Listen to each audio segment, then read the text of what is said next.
Hello everyone, so I welcome you all to the nuclear IAS. और आज के इस सेशन में ये हमारा सेकंड लास्ट सेशन होगा इंडियन ज्योग्राफी का।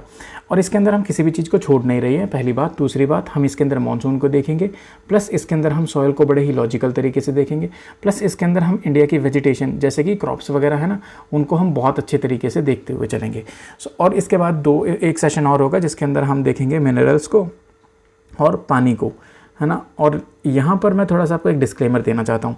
ये जो नोट्स हैं वो प्री कम मेंस के पर्सपेक्टिव से बनाए हुए हैं, तो इसके अंदर जहाँ पर भी मेंस का पर्सपेक्टिव होगा हम थोड़ा सा स्पीड के अंदर बढ़ेंगे और उसको तेज़ी से बढ़ते हुए चले जाएंगे, क्योंकि अभी फोकस हमारा प्रीलिम्स के ऊपर है। तो आई थिंक ये 1.5 आवर का सेशन होगा, आप आराम से सारी चीज़ों को समझ जाएंगे। अब चलिए बिना किसी देरी के हमारे इस सेशन की शुरुआत करते हैं। तो यहाँ पे पॉइंट 1 हमारा आता है मॉनसून। मॉनसून शब्द एक अरबिक शब्द है, और अरबी शब्द है मतलब कि अरबियों ने दिया है, जिसका मतलब होता है सीजनल रिवर्सल ऑफ विंड्स, की मतलब कि सीज़न के हिसाब से जो हवाएं हैं वो रिवर्स हो जाती हैं, उल्टी हो जाती हैं। कैसे हो जाती हैं ये उल्टी, उसके बारे में देखेंगे। बड़ा इंटरेस्टिंग सा फिनोमिना है। दैट मीन्स अरबिक वर्ड है, तो अरबी जो सेलर्स हैं उन्होंने दिया होगा, अरबी जो लोग ट्रैवल करके आते हैं सी के थ्रू, तो उन्होंने दिया होगा, है ना। सो इसकी वजह से उनका जो ट्रेड रूट है वो आसान हो जाता था। कैसे आसान हो जाता था, अब इसका यहाँ पे रीज़न हमें देखने को मिलेगा मॉनसून के साथ में, और इसी मॉनसून को अब हम देखेंगे अच्छे तरीके से, ठीक है। सो कहाँ गया, कुछ देखते हैं दूसरा कलर, हाँ, रीजन्स ऑफ द मॉनसून। अब देखिएगा प्री और मेंस के हिसाब से कैसे चीज़ें बदलती हैं। अगर आपसे मेंस में ये क्वेश्चन पूछा जाए तो 8 के 8 पॉइंट आपको याद करके लिखने हैं। जैसे पहला पॉइंट है large scale sea breeze, land breeze, और इस तरह करके यहाँ तक 8 के 8 पॉइंट जो है वो आपको मेंशन करने हैं। But from prelims point of view हमें इनका सिर्फ फिनोमिना जानना है, रेस्ट हमें जानने की ज़रूरत नहीं है। तो चलिए देखते हैं। सबसे पहला फिनोमिना आपका बहुत ही बड़ा स्केल का लैंड और सी ब्रीज चलता है। ये यहाँ पे हमारे एक जोग्राफर हैं हेलीज लॉ, उन्होंने ऐसा बोला था कि लैंड और सी ब्रीज चलती है, और इसी की वजह से प्लस में यहाँ पे जब कोरियोलिस फोर्स होती है तो हवाएं डिफ्लेक्ट कर जाती है। अब ये कहने का मतलब क्या था, कहने का मतलब ये है ज्योग्राफी के अंदर एक बहुत ही बेहतरीन फिनोमिना है, या फिर एक मैं बात करूँ ये फिनोमिना नहीं है, एक बहुत ही बढ़िया नोमेनक्लेचर सिस्टम है, बहुत आसान है नोमेनक्लेचर सिस्टम। जहाँ से भी किसी भी चीज़ का ओरिजिन हुआ है उसी चीज़ का नाम दे देते हैं उस चीज़ को। जैसे मान लीजिए ये हवाएं हैं। अब हवाएं समर के समय में इधर से सी की तरफ से लैंड की तरफ चलती है। क्यों चलती हैं? क्योंकि समर के अंदर जो ये लैंड है वो लैंड हो जाता है हीट, ठीक है। जब ये लैंड हीट हो जाएगा तो इसके साथ में लगने वाली जितनी भी हवा है वो भी गर्म हो जाएगी, और गर्म हवा हमेशा ऊपर की तरफ उठती है, ये सबको पता है। अब हवा ऊपर की तरफ उठेगी तो इस खाली जगह को भरने के लिए कोई ना कोई दूसरी हवा आएगी, तो वो हवा आती है आपकी सी की तरफ से। कहाँ से आती है? सी की तरफ से। तो अब आप मुझे बताइए इसे हम लैंड ब्रीज बोलेंगे कि सी ब्रीज बोलेंगे? ज्योग्राफी का नोमेनक्लेचर क्या कहता है? जहाँ से ओरिजिन होगा वो नाम रखेंगे, तो ये हो गया सी ब्रीज, ठीक है, बहुत ही बढ़िया। और दूसरी चीज़ हम यहाँ पे क्या देखेंगे? दूसरी चीज़ हमें ये देखना है कि ये कौन सी डायरेक्शन से आ रही है। पहले तो हम ये खाली इतना देखेंगे कि ये सी ब्रीज है, ठीक है, लेकिन समर के समय में क्या चलती है? Sea breeze. और विंटर के समय पे क्या चलती है? विंटर के समय पे चलेगी लैंड ब्रीज। क्यों चलेगी सर? देखिए विंटर के समय पे जो ये लैंड है, लैंड रहता है ज़्यादा ठंडा, लैंड बिकेम मोर कूलर, ठीक है, ये ज़्यादा कोल्ड हो जाता है, कूलर हो जाता है ये सी के मुकाबले में। सी जो है थोड़ा गर्म रहता है, तो अगर सी का टेम्परेचर ज़्यादा है दैट मीन्स वहाँ पर लो प्रेशर होगा। सी का टेम्परेचर ज़्यादा मतलब कि वहाँ पे इवापोरेशन होगा, लिख देते हैं सीधा सीधा सा, इवापोरेशन होगा। इवापोरेशन होगा तो वहाँ पे खाली जगह बच जाएगी, खाली जगह बच जाएगी, उसको लेने के लिए कोई दूसरी जगह हवा आएगी, और वो आएगी ज़मीन की तरफ से। So that's why it is a land breeze. इसे हम क्या बोलेंगे? लैंड ब्रीज बोलेंगे। अब कायदे से चीज़ें क्या होती हैं? कायदे से तो हमें ऐसा देखना चाहिए कि हवाएं ऐसी जानी चाहिए सीधा सीधा, या फिर सीधा सीधा। वो ऐसे टेढ़ी मेढ़ी होकर के क्यों जाती हैं? क्योंकि यहाँ पे इम्पैक्ट पड़ता है कोरियोलिस फोर्स का। ये एक रूल है कि अगर नदर्न हेमिस्फीयर के अंदर आपको पॉइंट ए से पॉइंट बी की हवाएं लेके जा रही हैं तो वो राइट की तरफ डिफ्लेक्ट कर जाती है। तो यहाँ से हवाओं को जाना चाहिए था ऐसे, लेकिन वो राइट की तरफ डिफ्लेक्ट कर जाएंगी तो पहुँच जाती है ऐसे। अब आप ये देखिए कि जो ये लोकेशन है वो कहाँ से ओरिजिनेट हुई है। देखिए बड़ा सिंपल है, इसको हम ऐसे डिवाइड कर देते हैं। तो आप सोचिए ये कहाँ से ओरिजिनेट हुई है? ये वाला रीजन आपका यहाँ से ओरिजिनेट हुई है ना, तो ये वाला रीजन कौन सा है जी? अगर हम इस तरफ आएंगे तो दैट इज़ योर वेस्ट, है ना, और अगर ऊपर से नीचे की तरफ आएंगे तो that is your south. So that means these are the south western winds, ठीक है। अब मैं अगर आपको बोलूँ कि अगर हवाएं आती हैं ऐसे, ठीक है, तो अब आप मुझे बताइए, ठीक है। चलो इसे किसी और कलर से देख लेते हैं, इसको मैं इरेज कर देता हूँ।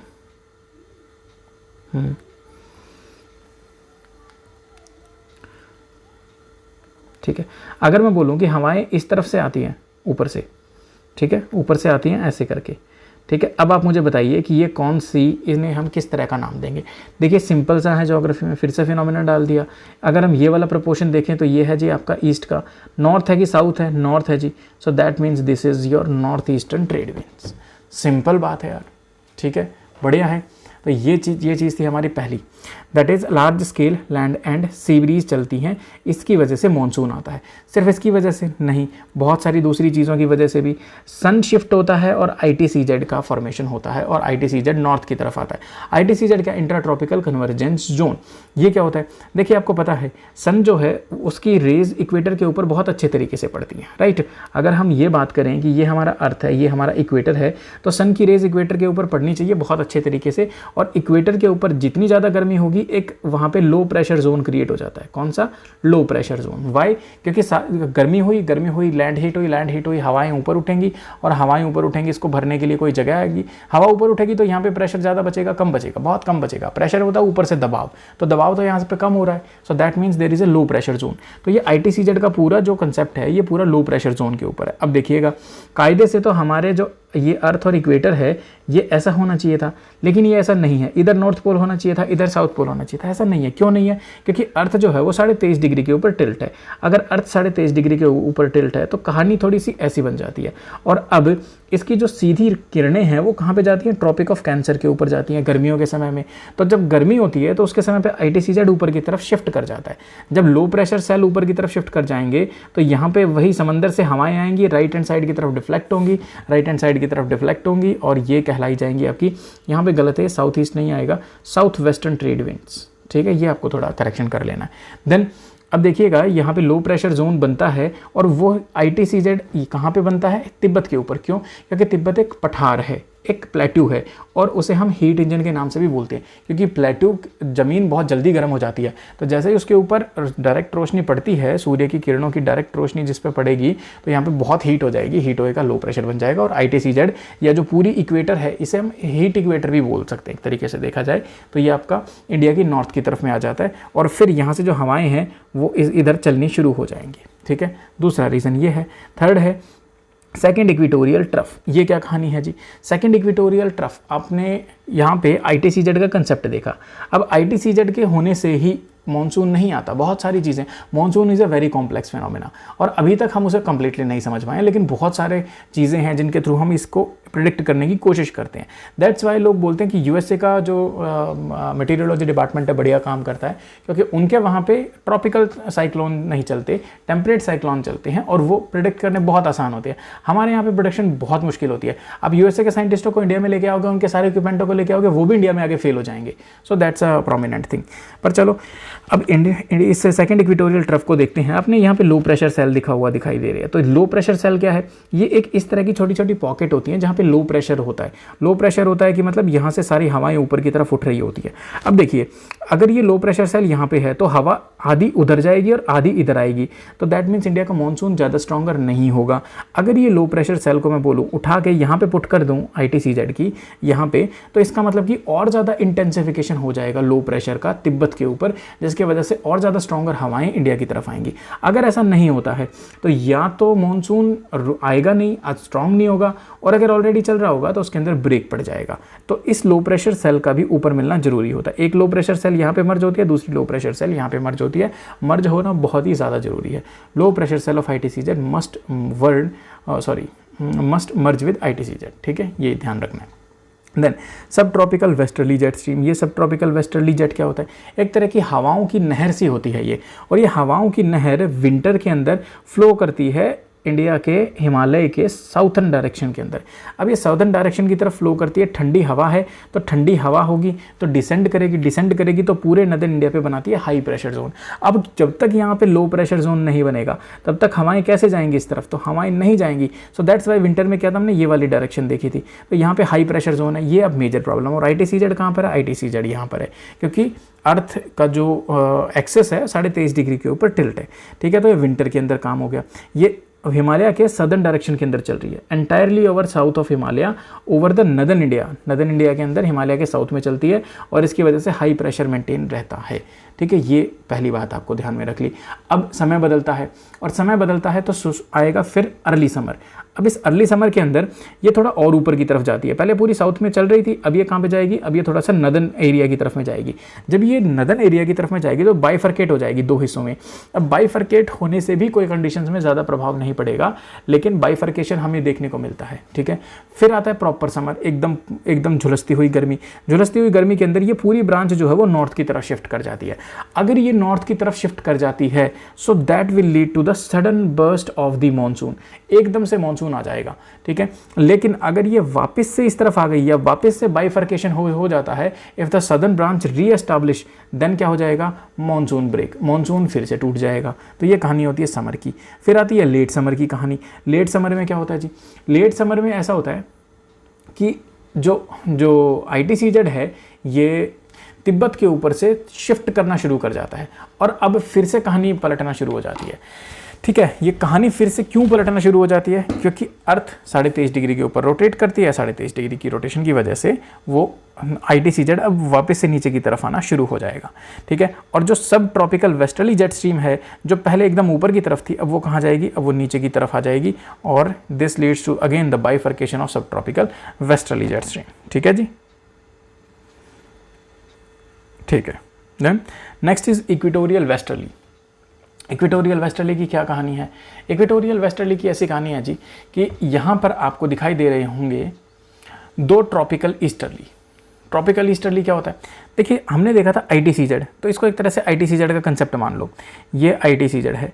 ITCZ के ऊपर क्या मिलेगा आपको, लो प्रेशर देखने को मिलेगा, है ना। तो यहाँ पर हवाएं भरने के लिए आएंगी हवाएं बहुत तेज़ी से, दोनों ही हेमिस्फीयर से, नदर्न हेमिस्फीयर से, सदर्न हेमिस्फीयर से, दोनों ही तरफ से हवाएं आएंगी। तो अब देखिएगा यहाँ पे बीच में काम एक एरिया रहता है, एक तरह से मान लीजिए हाईवे सा निकला हुआ है, और इस हाईवे के ऊपर से रिवर्स में हवा चलती है इस तरफ, इसे हम बोलते हैं इक्वेटोरियल वेस्टर्ली। क्यों, क्योंकि हमने ITCZ को देखा था ना, इट्स मतलब इसे हम बोलते हैं कि एक ट्रॉपिकल इक्वेटर, हीट इक्वेटर भी हम इसे बोल सकते हैं। सो यहाँ पर आपको ये देखने को मिलेगा कि कामेर है, कामेर मतलब इसमें इस तरफ से इस तरफ चलेगी। कहाँ से आती है ये जी, एक तो इक्वेटोरियल दोनों के बीच में है, ITCZ वाला काम है। वेस्टर्ली ईस्ट की तरफ से आ रही है कि वेस्ट की तरफ से आ रही है, जहाँ से ओरिजिन होती है वो नाम देते हैं westerly. So that's why it is equatorial westerly. Equatorial westerly चलती है। अब ये इक्वेटोरियल वेस्टर्ली का काम आपको आगे दिखाई देगा कि इक्वेटोरियल वेस्टर्ली काम कैसे करती है, ठीक है। अब फिर से आपको बता रहा हूँ, ये इक्वेटोरियल वेस्टर्ली इनके बीच में फ्लो करती है, इन हवाओं के बीच में फ्लो करती है। अब आप देखिएगा ये हवा क्या है,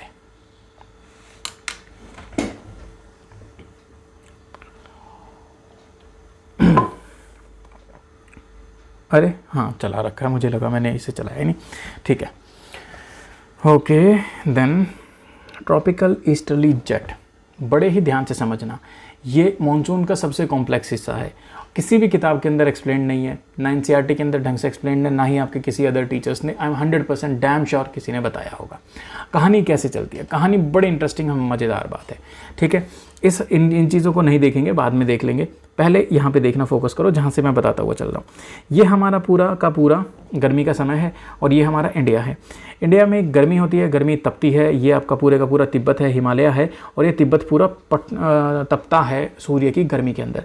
सो लो प्रेशर बन जाएगा ग्राउंड के अंदर, ग्राउंड पे लो प्रेशर है, लो प्रेशर ऑन लैंड है, और ऊपर एटमॉस्फेयर में जब हवाएं नीचे से ऊपर की तरफ उठेंगी तो यहाँ तो ग्राउंड पे तो लो प्रेशर है, लेकिन ऊपर पे सारा प्रेशर इस जगह पे पड़ रहा है ना, सारे का सारा, सो यहाँ पे बन जाएगा हाई प्रेशर।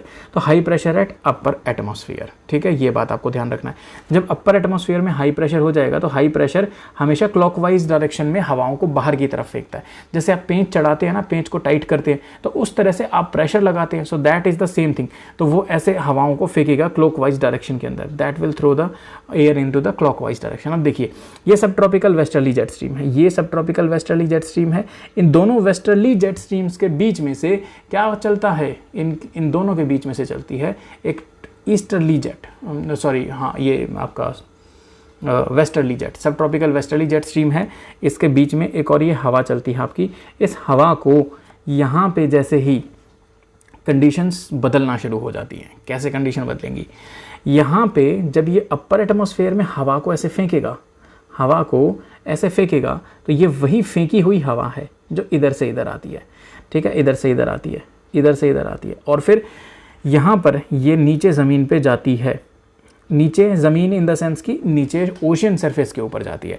जब ये ओशन सरफेस पे जाती है तो ओशन सरफेस पे क्या बनाएगी, हाई प्रेशर, और ऊपर बना होगा लो प्रेशर। अब यहाँ पे लो प्रेशर है, नीचे हाई प्रेशर है। यहाँ तक आपको समझ आया तो ठीक है, नहीं आया तो फिर से एक बार समझाता हूँ। ये सब ट्रॉपिकल वेस्टर्ली जेट स्ट्रीम है, चुपचाप सीधी सीधी चल रही थी।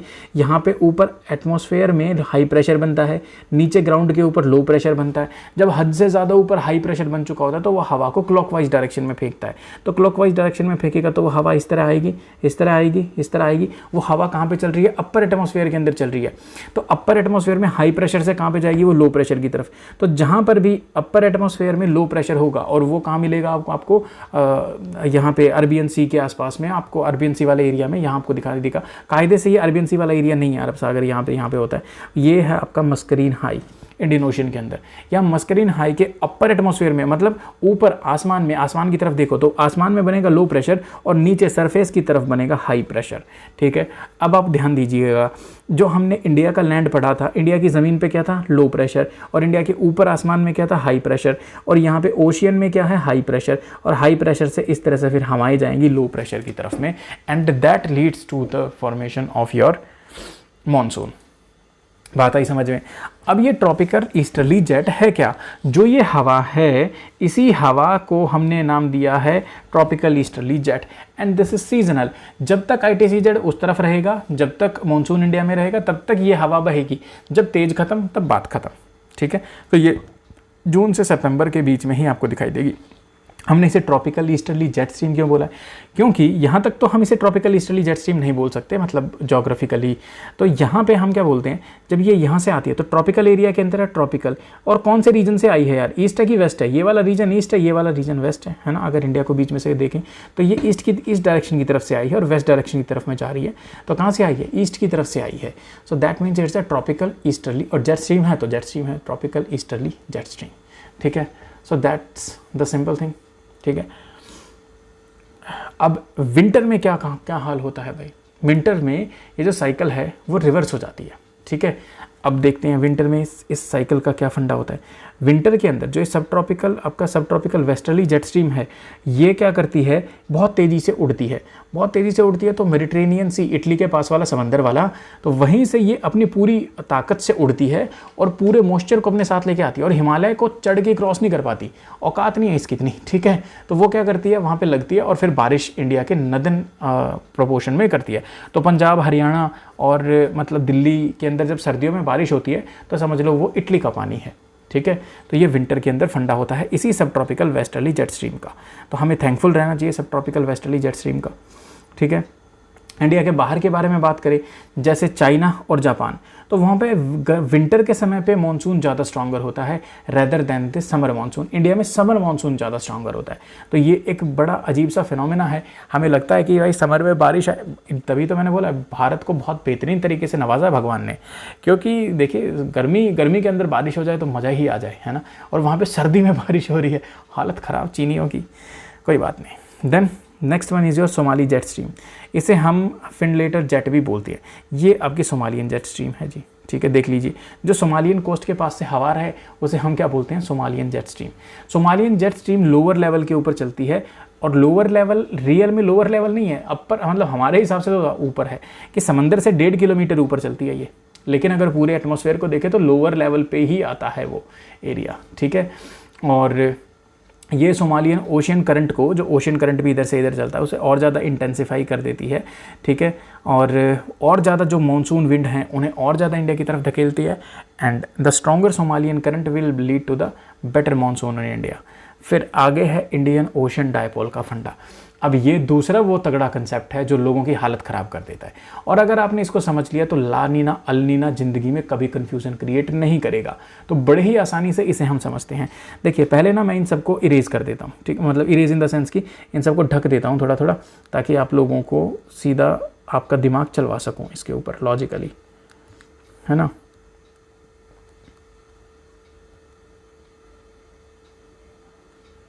ठीक है ना। अब इसको हमने हटा दिया, इसको हटा दिया, इसको हटा दिया, इसको हटा दिया। ठीक है। अब देखिए जो जो मैं बोलूँ उसके हिसाब से आपको सोचते हुए चलना है और देखते हुए चलना है, ठीक है। कहानी शुरुआत करेंगे हम, ये 3 आपको सेल दिखाई दे रहे हैं, एक सेल बन रहा है यहाँ पे, एक सेल, दूसरा सेल बन रहा है ये, है ना, और तीसरा सेल बन रहा है ये तीनों के तीनों आपस में कनेक्टेड हैं और कैसे इंपैक्ट होंगे ये हम देखेंगे। सबसे पहले इन तीनों सेल्स की, या इंडियन ओशियन डाइपोल हम इसको बोलते हैं, इस इंडियन ओशियन डाइपोल की डिस्कवरी हुई थी 1999 के अंदर, एंड ये वेस्टर्न पैसिफिक पूल और मस्करीन हाई के साथ कनेक्ट है। इंडियन ओशियन डाइपोल का कनेक्शन वेस्टर्न पैसिफिक पूल के साथ में भी है और मस्करीन हाई के साथ में भी है, ठीक है। जितना स्ट्रॉन्गर ये होगा उतना ही बेटर इंडिया में मानसून होगी, जितना कमज़ोर ये होगा उतना ही बेकार इंडिया के अंदर मानसून आएगा। अब ये क्या फंडा है सर, ये तो एकदम दिमाग ही हिलाने वाला फंडा आ गया। बिल्कुल ठीक है, अब आप बात समझिएगा, इस प्रोपोर्शन को बिल्कुल मत पढ़िए, बिल्कुल मत देखिए अभी, क्योंकि मैं इसको पूरे तरीके से आप खुद ही एक्सप्लेन करेंगे, ठीक है। इंटरेस्टिंग तरीका क्या है जी? इंटरेस्टिंग तरीका ये है कि कहानी देखते हैं गर्मी के समय पे कैसे बनती है, ठीक है। अब इंडिया की तरफ फोकस कीजिए। यहाँ पे गर्मी इंडिया के अंदर हम देखते हैं ज़मीन और आसमान दोनों ही तरह से हम कवर करेंगे चीज़ों को। इंडिया के तिब्बत के ऊपर लो प्रेशर होगा कि हाई प्रेशर होगा।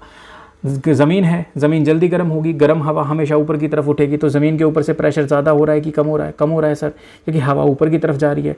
जब इंडिया के ऊपर से, ज़मीन के ऊपर से, तिब्बत के ऊपर से जब हवा ऊपर की तरफ उठ रही है तो देयर इज़ अ वैक्यूम, मतलब एक वैक्यूम तो नहीं, एक कम प्रेशर बन रहा है यहाँ पे। So there is a low pressure on land. Perfect है जी, देखिएगा लो प्रेशर ऑन लैंड। अब नीचे से सारी हवा ऊपर की तरफ जा रही है तो ऊपर बनेगा हाई प्रेशर, बहुत ही बेहतरीन है सर, ऊपर बनेगा हाई प्रेशर।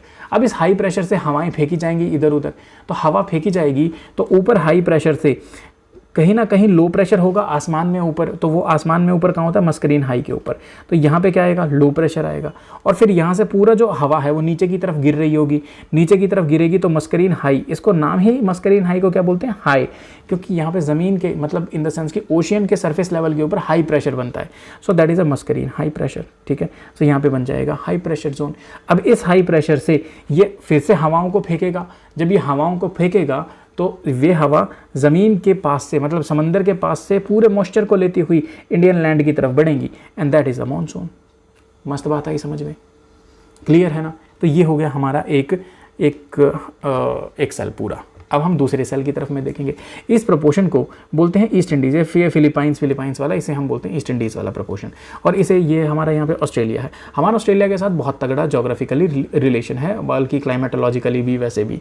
अब देखिएगा यहाँ पे हाई प्रेशर है, सेम तरीके से आप सोचिए ऑस्ट्रेलिया के अंदर भी ज़मीन है। ऑस्ट्रेलिया की ज़मीन पे जब सूर्य की रोशनी पड़ेगी, गर्म होगी तो हवा ऊपर की तरफ उठेगी, नीचे क्या बनाएगा? लो प्रेशर, बहुत ही बेहतरीन लो प्रेशर, और ऊपर आसमान में क्या बनेगा? हाई प्रेशर, बहुत ही बढ़िया हाई प्रेशर। अब इस हाई प्रेशर से भी हवाएं जाएंगी, यहाँ पे लो प्रेशर बनेगा। तो मतलब जितना यहाँ पे ऊपर आसमान में, इंडियन ओशन में ऊपर आसमान में लो प्रेशर बनेगा, जितना ज़मीन पर हाई प्रेशर बनेगा उतनी ही बेटर स्ट्रॉन्गर क्या होंगी? मॉनसूनल विंड होंगी। दैट मीन्स, अब आप सिंपल कंसेप्ट समझिए, मतलब कि जितना भारत गर्म होगा और जितना ऑस्ट्रेलिया गर्म होगा उतना ही बेटर है हमारे लिए, है ना। अगर ऑस्ट्रेलिया के यहाँ पे लो प्रेशर की बजाय आ जाता हाई प्रेशर, बेड़ा गर्क, कोई नहीं बचा सकता, फिर मॉनसून नहीं आएगा, ठीक है। तो ये आपको दोनों कॉम्बिनेशन समझ में आए, ठीक है। अब देखिएगा यहाँ पे लो प्रेशर है, अब हम देखेंगे यहाँ पे ऊपर हाई प्रेशर है। ऊपर आसमान से हाई प्रेशर कहीं ना कहीं जाएगा, है ना। जैसे यहाँ पे लो प्रेशर था वैसे ही यहाँ पर भी लो प्रेशर होगा अपर एटमॉस्फेयर में। ऊपर से सारी हवा नीचे की तरफ गिर रही होगी, जब सारी हवा नीचे की तरफ गिर रही होगी तो नीचे क्या बनाएगी? हाई प्रेशर बनाएगी। सो this is your high pressure. और अब देखिएगा जहाँ पर भी लो प्रेशर ज़मीन पे बनेगा वहाँ पर बारिश आने के चांसेस बनेंगे। क्यों? क्योंकि भाई लो प्रेशर जो है हवा को ऊपर की तरफ उठाता है, हवा ऊपर की तरफ जाएगी, बादल बनाएगी, बारिश करेगी। लेकिन अगर ज़मीन पे हाई प्रेशर बनता, मतलब सारी हवा ऊपर से नीचे की तरफ डिसेंड कर रही है, there is high pressure on land which leads to the clear sky.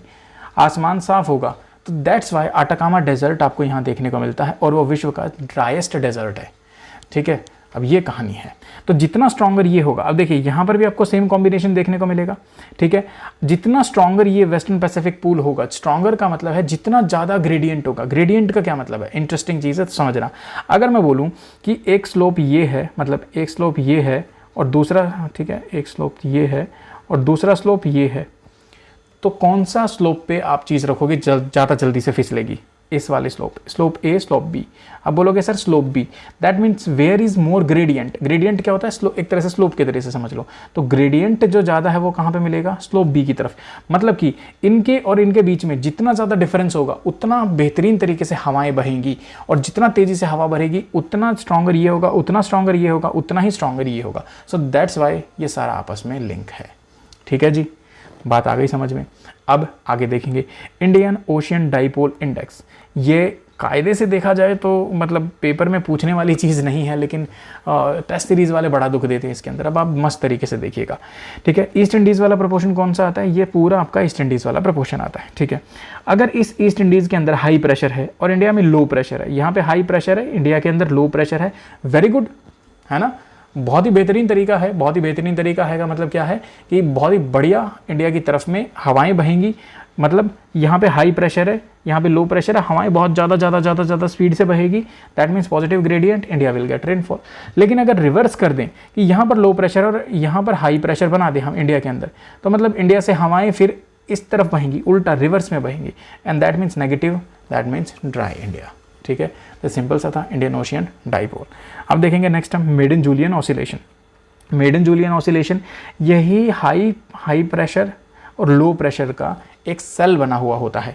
जहाँ जहाँ लो प्रेशर होगा वहाँ वहाँ बारिश होगी, जहाँ जहाँ हाई प्रेशर होगा वहाँ वहाँ ड्राई एटमॉस्फेयर होगा। सो ये मूव करता रहता है, पूरे ओशियन के ऊपर मूव करता रहता है, पूरी पृथ्वी के ऊपर मूव करता है। और किस तरह मूव करता है? वेस्ट टू ईस्ट की तरफ में ये मूव करता है। सीजन्स के बीच में चलता है। ठीक है, और ओशियन एटमॉस्फेरिक फिनोमिना, ओशियन की जो ओशियन करंट हैं वो एटमॉस्फेयर में चलने वाली हवाएं उनके साथ में चलता है, और ये ट्रॉपिकल जोन के अंदर पाया जाता है। पूरे विश्व को ये सेल 30 से 90 दिन के अंदर कवर कर लेता है। 30 दिन में भी कवर कर सकता है, 90 दिन में भी, 70 दिन में भी, 45 दिन में भी। वो इसकी स्पीड के ऊपर और हवाओं की स्पीड के ऊपर डिपेंड होता है। पूरे इस एरिया को ये 2 जोन में डिवाइड कर देता है। ये लो प्रेशर जोन है, यहाँ पे बारिश होगा। जो हाई प्रेशर जोन है वहाँ पे ड्राई जोन होगा। इंडिया के अंदर 2015 में इतनी तगड़ी रेनफॉल आई थी क्योंकि इंडिया उस समय इसके लो प्रेशर जोन में आ गया था, और greater than 10 year of average rainfall into the zone. ठीक है, फिर ये प्रेशर ग्रेडियंट है, Hadley cell, Ferrel cell, Walker cell. ये आपने नॉर्मल जब ज्योग्राफी पढ़ी होगी, सब फिजिकल ज्योग्राफी, तो उसके अंदर आपको चीज़ें देखने को मिली होंगी। देन अब देखेंगे हम एक लानीना, अल्नीनो और इन दोनों का कॉम्बिनेशन। ठीक है, और ये कैसे क्या चीज़ फंडा है इसको देखेंगे बड़े ही आसानी से और ध्यान से आप लोग देखना। आई होप आपको बेसिक चीज़ें जो हैं वो थोड़ी थोड़ी क्लियर हो रखी होंगी, नहीं होंगी तो हम क्लियर करवा देंगे, कोई बात नहीं। ये है नॉर्मल ईयर। नॉर्मल ईयर जब हम बात करते हैं ओशियन की तो हम उसे बोलते हैं वॉकर सर्कुलेशन। ओशियन के अंदर जो सर्कुलेशन होता है वॉकर सर्कुलेशन, ऊपर हेडली सेल, फेरल सेल आ जाते हैं। ठीक है जी, अब आप थोड़ा ध्यान से देखिएगा। यहाँ पर स्ट्रॉन्गर वॉकर सर्कुलेशन, अब इसे फिर से समझते हैं, ध्यान से समझिएगा। यहाँ पर मैंने मैप नहीं लगाया, ये मेरा खुद का पेंट में बनाया हुआ मैप था। So you will not find this map in anywhere on the world. ठीक है, पर फिर भी मैं बताता हूँ। ये साउथ अमेरिका है। साउथ अमेरिका का मतलब समझते हो ना, पेरू चिले वाला फंडा, ये वाला फंडा है ना, ये वाला। अब क्योंकि आपने इसे समझ लिया था तो अब समझना बहुत आसान हो जाएगा। यह पेरू चिले वाला एरिया। अब देखिएगा यहाँ से चीज़ें कैसे बननी और बिगड़नी शुरू होंगी।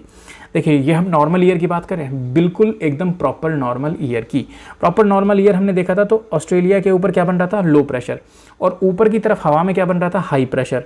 ठीक है, लो प्रेशर बनेगा तो हवाएं नीचे से ऊपर की तरफ उठेंगी। ये रहा, हवाएं नीचे से किधर उठ रही है? ऊपर की तरफ में। ऊपर जाके बादल बनते हैं, बारिश होती है। ठीक है, सेम कॉम्बिनेशन आपको अफ्रीका के अंदर भी देखने को मिलेगा। यहीं से चीज़ें जाएंगी, मतलब ऊपर हाई प्रेशर है तो हाई प्रेशर से ऊपर कहीं ना कहीं लो प्रेशर होगा। अफ्रीका के ऊपर आसमान में लो प्रेशर बनता है, यहाँ हाई प्रेशर बनता है, यहाँ पे कोई भी बारिश नहीं होगी। और फिर इधर से ये हवा आती है और ये सर्कुलेशन एक पूरा, फिर सर्कुलेशन यहाँ की तरफ वाला ऑस्ट्रेलिया और साउथ अमेरिका के बीच में। यहाँ पे हाई प्रेशर है, उसी तरह साउथ अमेरिका के ऊपर अपर एटमॉस्फेयर में लो प्रेशर बनेगा, लोअर एटमॉस्फेयर के अंदर हाई प्रेशर बनेगा, जिसकी वजह से बारिश बिल्कुल भी नहीं होगी, जिसकी वजह से एकदम ड्राई डेजर्ट रहता है। ये है नॉर्मल ईयर का सर्कुलेशन। ठीक है, जब नॉर्मल ईयर के सर्कुलेशन को स्ट्रॉन्गर कर देंगे तो हम बोल देंगे लानीना। नॉर्मल ईयर के सर्कुलेशन को हम स्ट्रॉन्गर बोल देंगे तो बोल देंगे लानीना, और उल्टा कर देंगे तो बन जाएगा अल्नीनो। ठीक है, सिंपल बात। चलो अब देखते हैं इसको और अच्छे तरीके से। देखिए ये साउथ अमेरिका है, साउथ अमेरिका के पास में से वहाँ से निकलता है एक कोल्ड करंट जिसे हम पेरुवियन या फिर हम्बोल्ट करंट भी बोलते हैं। ये कोल्ड करंट ऊपर की तरफ आता है, ठीक है, कोल्ड करंट ऊपर की तरफ आता है, अपवेलिंग करता है। अपवेलिंग का मतलब है कि नीचे से ऊपर की तरफ आएगा तो पानी को ऊपर से हटाएगा, पानी इस तरफ से हटेगा तभी तो नीचे से पानी ऊपर आएगा, और नीचे होता है ठंडा पानी, nutrient rich water. Nutrient rich water अब ऊपर की तरफ आ गया तो यहाँ पे फिशिंग बहुत तगड़ी होती है, मछली बहुत मतलब तगड़ी होएगी। क्यों तगड़ी होगी? क्योंकि उसे पूरा न्यूट्रिएंट रिच वाटर मिल रहा है। अब मछली है तो मछली को खाने के लिए ऊपर से जो बर्ड्स हैं वो भी आएंगी, so birds will also come at there, और वो खाएंगी मछलियों को भर भर के, पेट भर के खाएंगी, पेट भर के खाएंगी, एक्सक्रीटा ड्रॉप करेंगी, और वो एक्सक्रीटा बहुत फर्टाइल होता है ज़मीन के लिए, सो उसे हम क्या बोलते हैं? गोमार dropping. That is the world's highest organic fertiliser. तो ये आपको छोटा सा कॉम्बिनेशन यहाँ पे देखने को मिलेगा, ठीक है। अब यहाँ पे जो पहले गर्म पानी था वो किस तरफ चलेगा? वो इधर चलेगा ऑस्ट्रेलिया की तरफ में, तो ये सारा पानी आ रहा है ऑस्ट्रेलिया की तरफ में, ठीक है जी, बहुत बढ़िया। अब ऑस्ट्रेलिया के पास में यहाँ पे गर्म पानी इकट्ठा शुरू हो जाएगा, बहुत तगड़ा गर्म पानी इकट्ठा शुरू हो गया, बहुत बढ़िया। अब यहाँ पे गर्म पानी नीचे ज़मीन पे है तो लो प्रेशर ज़मीन के ऊपर है, दैट इज़ कूल, ऑसम, है ना। अब क्या होता है, कुछ समय के बाद यहाँ पे पानी पाइल अप होना शुरू हो जाता है। पाइल अप माने कि अगर हम ओशन देखें तो थोड़ा सा ऐसा टिल्ट बन जाता है। अब इस पानी को जो यहाँ पर ऑस्ट्रेलिया की तरफ में थोड़ा ज़्यादा चढ़ा हुआ पानी है तो ये वापस बहना शुरू करेगा। ये वापस बहना कैसे शुरू करेगा? इधर से तो आती है आपकी सदर्न इक्वेटोरियल करंट, ऊपर से होती है आपकी नदर्न इक्वेटोरियल करंट, ठीक है, लेकिन इनके बीच में से एक ये चलती है वापस में ताकि पानी को बैलेंस कर सके, that is week equatorial current. अब नॉर्मल ईयर के अंदर ये वीक इक्वेटोरियल करंट बहुत ही कम पावरफुल होती है, ज़्यादा पावरफुल नहीं होती, नॉर्मल पावरफुल होती है, ठीक है, ज़्यादा पावरफुल नहीं होती है बिल्कुल भी। So this is your weak equatorial counter equatorial current, ये आप लोगों ने यहाँ पे समझ लिया, ठीक है, ओके। ऊपर ये जो एटमॉस्फेयर है, एटमॉस्फेयर वाला फंडा भी समझ लिया। ये हमने पहले ही समझ लिया था, ऑस्ट्रेलिया में जितना लो प्रेशर होगा ज़मीन के ऊपर उतना ही हमारे यहाँ बढ़िया मानसून आएगी, इसका कंसेप्ट हमने पहले भी देख लिया था, ठीक है। अगर हम इसे और ताकतवर कर दें, that means more good fishing, more वो और मोर इंडिया के अंदर पानी, ठीक है। इसे हम क्या बोलेंगे? लानीना। लानीना को क्या बोलते हैं? लिटिल गर्ल, ठीक है, लानीना को बोलते हैं जी little girl. That is the strengthening of normal year of the process. यहाँ पे और ज़्यादा जो कोल्डर करंट है ऊपर की तरफ आएगा, और ज़्यादा अपवेलिंग होगी, और ज़्यादा फिशिंग होगी, और इसी फिशिंग को हम सेलिब्रेट करते हैं, हमने आपके साउथ अमेरिका वाले सेलिब्रेट करते हैं as a birth of a female Christ, ठीक है। इसे हम बोलेंगे La Nina. La Nina is less frequent, ये 5 से 7 साल में ही होता है, ज़्यादा stronger. Otherwise El Nino is more frequent. अब ये अल नीनो का फंडा क्या होता है? अब जो आपने यहाँ पे काउंटर इक्वेटोरियल करंट देखा था, ये स्ट्रॉन्गर हो जाएगा, ये स्ट्रॉन्गर हो जाएगा। ये अगर यहाँ से वापस आना शुरू हो गया तो यहाँ पे जो गर्मी बनी हुई थी वो कम हो जाएगी, है ना, टेम्परेचर गिरना शुरू हो जाएगा, और यहाँ पर अब अपवेलिंग जो है वो नहीं होगी ज़्यादा, क्योंकि यहाँ पे पानी नीचे की तरफ जाना, यहाँ अब एक्यूमुलेशन यहाँ पे शुरू हो जाएगा। अब ये चीज़ कैसे चलेगी? ये चीज़ ऐसे चलेगी पूरी की पूरी, अभी आप देखिएगा, यहाँ से इस तरफ आए, पूरे का पूरा पानी इस तरफ आ रहा है, यहाँ पे अब पानी इकट्ठा नहीं हो रहा गर्म। अगर गर्म पानी इकट्ठा नहीं हो रहा तो जो पहले के मुकाबले जो लो प्रेशर था उसके बदले यहाँ पे क्या बन जाएगा? High pressure. यहाँ पे ज़मीन पे हाई प्रेशर है, ऊपर लो प्रेशर होगा, और यहाँ पर फिर ये जो पहली कंडीशन थी, ऊपर लो प्रेशर था, यहाँ पे हो जाएगा हाई प्रेशर। ज़मीन पे पहले साउथ अमेरिका पे हाई प्रेशर था, यहाँ पे बन जाएगा लो प्रेशर। ये पूरी की पूरी कंडीशन रिवर्स हो जाएगी। व्हेन दिस कंडीशन रिवर्स, और ये जो काउंटर इक्वेटोरियल करंट है ये ज़्यादा स्ट्रांग हो जाएगा तो कहलाया जाएगा दैट इज़ अल नीनो, ठीक है। अब ऐसा 3 से 7 साल के अंदर होता रहता है, और बस ये हमने देख लिया था, हम्बोल्ट करंट को ज़्यादा बढ़िया नहीं हो पाता। एटमॉस्फेयर के अंदर भी सारी सर्कुलेशन, जब सर्कुलेशन यहाँ ओशियन में चेंज होती है वैसे ही एटमॉस्फेयर में भी चेंज हो जाती है। जब यहाँ पे चेंज हो जाएगी तो सारा मामला पलट जाएगा, उल्टा हो जाएगा, ठीक है। So that lead to the El Nino, and El Nino को हम क्या बोलते हैं? Arrival of male Christ child. तो भाई सोच लो यार, मेल को पहले से ही गालियाँ दी जाती है, क्यों? अब आप देखिए ना यार, यहाँ पे अब फिशिंग अच्छी नहीं होगी, लोगों को खाने के वांदे बढ़ जाएंगे, ठीक है। सो उसे बोलेंगे मेल क्राइस्ट चाइल्ड। इंडिया होता तो मेरे हिसाब से रिवर्स आइडियोलॉजी लगी हुई होती यहाँ पे। एनीवे, अब आता है यहाँ पे concept, that is your southern oscillation. Southern oscillation क्या बोलते हैं? ऑसिलेशन क्या बोलते हैं? ऑसिलेशन बोलते हैं पेंडुलम ऐसे चलता है ना, ऑसिलेट करता है, ठीक है। So that is a oscillation. Oscillation of pressure conditions along the Peruvian and Australian coast, मतलब साउथ अमेरिका और ऑस्ट्रेलिया की कोस्ट के अंदर, between the normal and El Nino year, और इसको हम क्या बोलते हैं? सदर्न ऑसिलेशन, ठीक है। देखो अल नीनो हो गया, अल नीनो सदर्न हेमिस्फीयर में है तो southern oscillation, El Nino southern oscillation. El Nino it is more frequent than La Nina, ठीक है। अब हमने कंडीशन देखी है थोड़ी एंसो और लानीना के बीच में, अल नीनो सदर्न ऑसिलेशन और लानीना, मतलब अल नीनो और लानीना के बीच में। तो हमने ये देखा भाई, जब 36 बार अल नीनो आया है, अल नीनो का मतलब क्या है, बारिश कम होगी इंडिया के अंदर, ठीक है। तो 15 बार हमें ये देखने में मिला है, 36 बार एंसो हुआ है, जिनमें से 15 बार इंडिया में मानसून से कम बारिश हुई है, मतलब 36 में से 15 बार ही कम बारिश हुई है, अब बाकी के समय बढ़िया बारिश हुई है, ठीक है।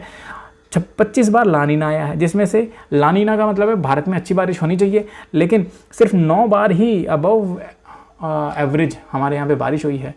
सो दिस मीन्स कोई 1-on-1 रिलेशन नहीं है।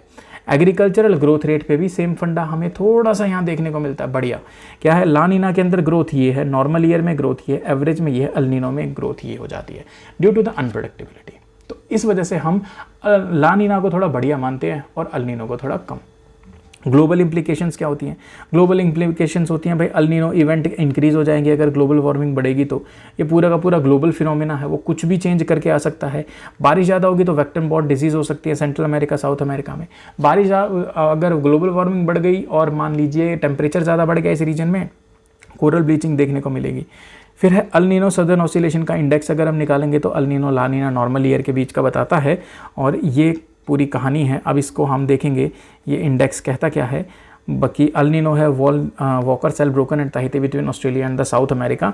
तो यहाँ पे हम थोड़ा सा इसे देखेंगे और समझेंगे, ठीक है। Be ready for it. यहाँ पे आपको 2 कंसेप्ट देखने को मिलेंगे, लानीना मोडो की और अल नीना मोडो की। कहानी एकदम सेम है, जैसी लानीना की और अल नीना की थी, सेम एग्जैक्ट। अब इसकी कहानी ये चलती है, हम ऑस्ट्रेलिया के ऊपर फोकस करेंगे। ये देखिए ऑस्ट्रेलिया में लानीना मतलब नॉर्मल सर्कुलेशन को बढ़िया, लानीना मतलब इंडिया के लिए बढ़िया, लानीना मतलब कि इंडिया के अंदर लो प्रेशर होगा और ऑस्ट्रेलिया में भी लो प्रेशर होगा ज़मीन के ऊपर। तो क्या ऑस्ट्रेलिया में लो प्रेशर है ज़मीन पे? हाँ है।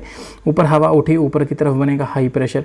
अब ये हाई प्रेशर जो है वो यहाँ पे कहीं लो प्रेशर के ऊपर जाना चाहिए था, करेक्ट है, लेकिन यहाँ पर एक सर्कुलेशन बीच में ही बन जाता है, इसी को बोलते हैं लानीना मोडो की। ये लानीना मोडो की कैसे बन जाता है?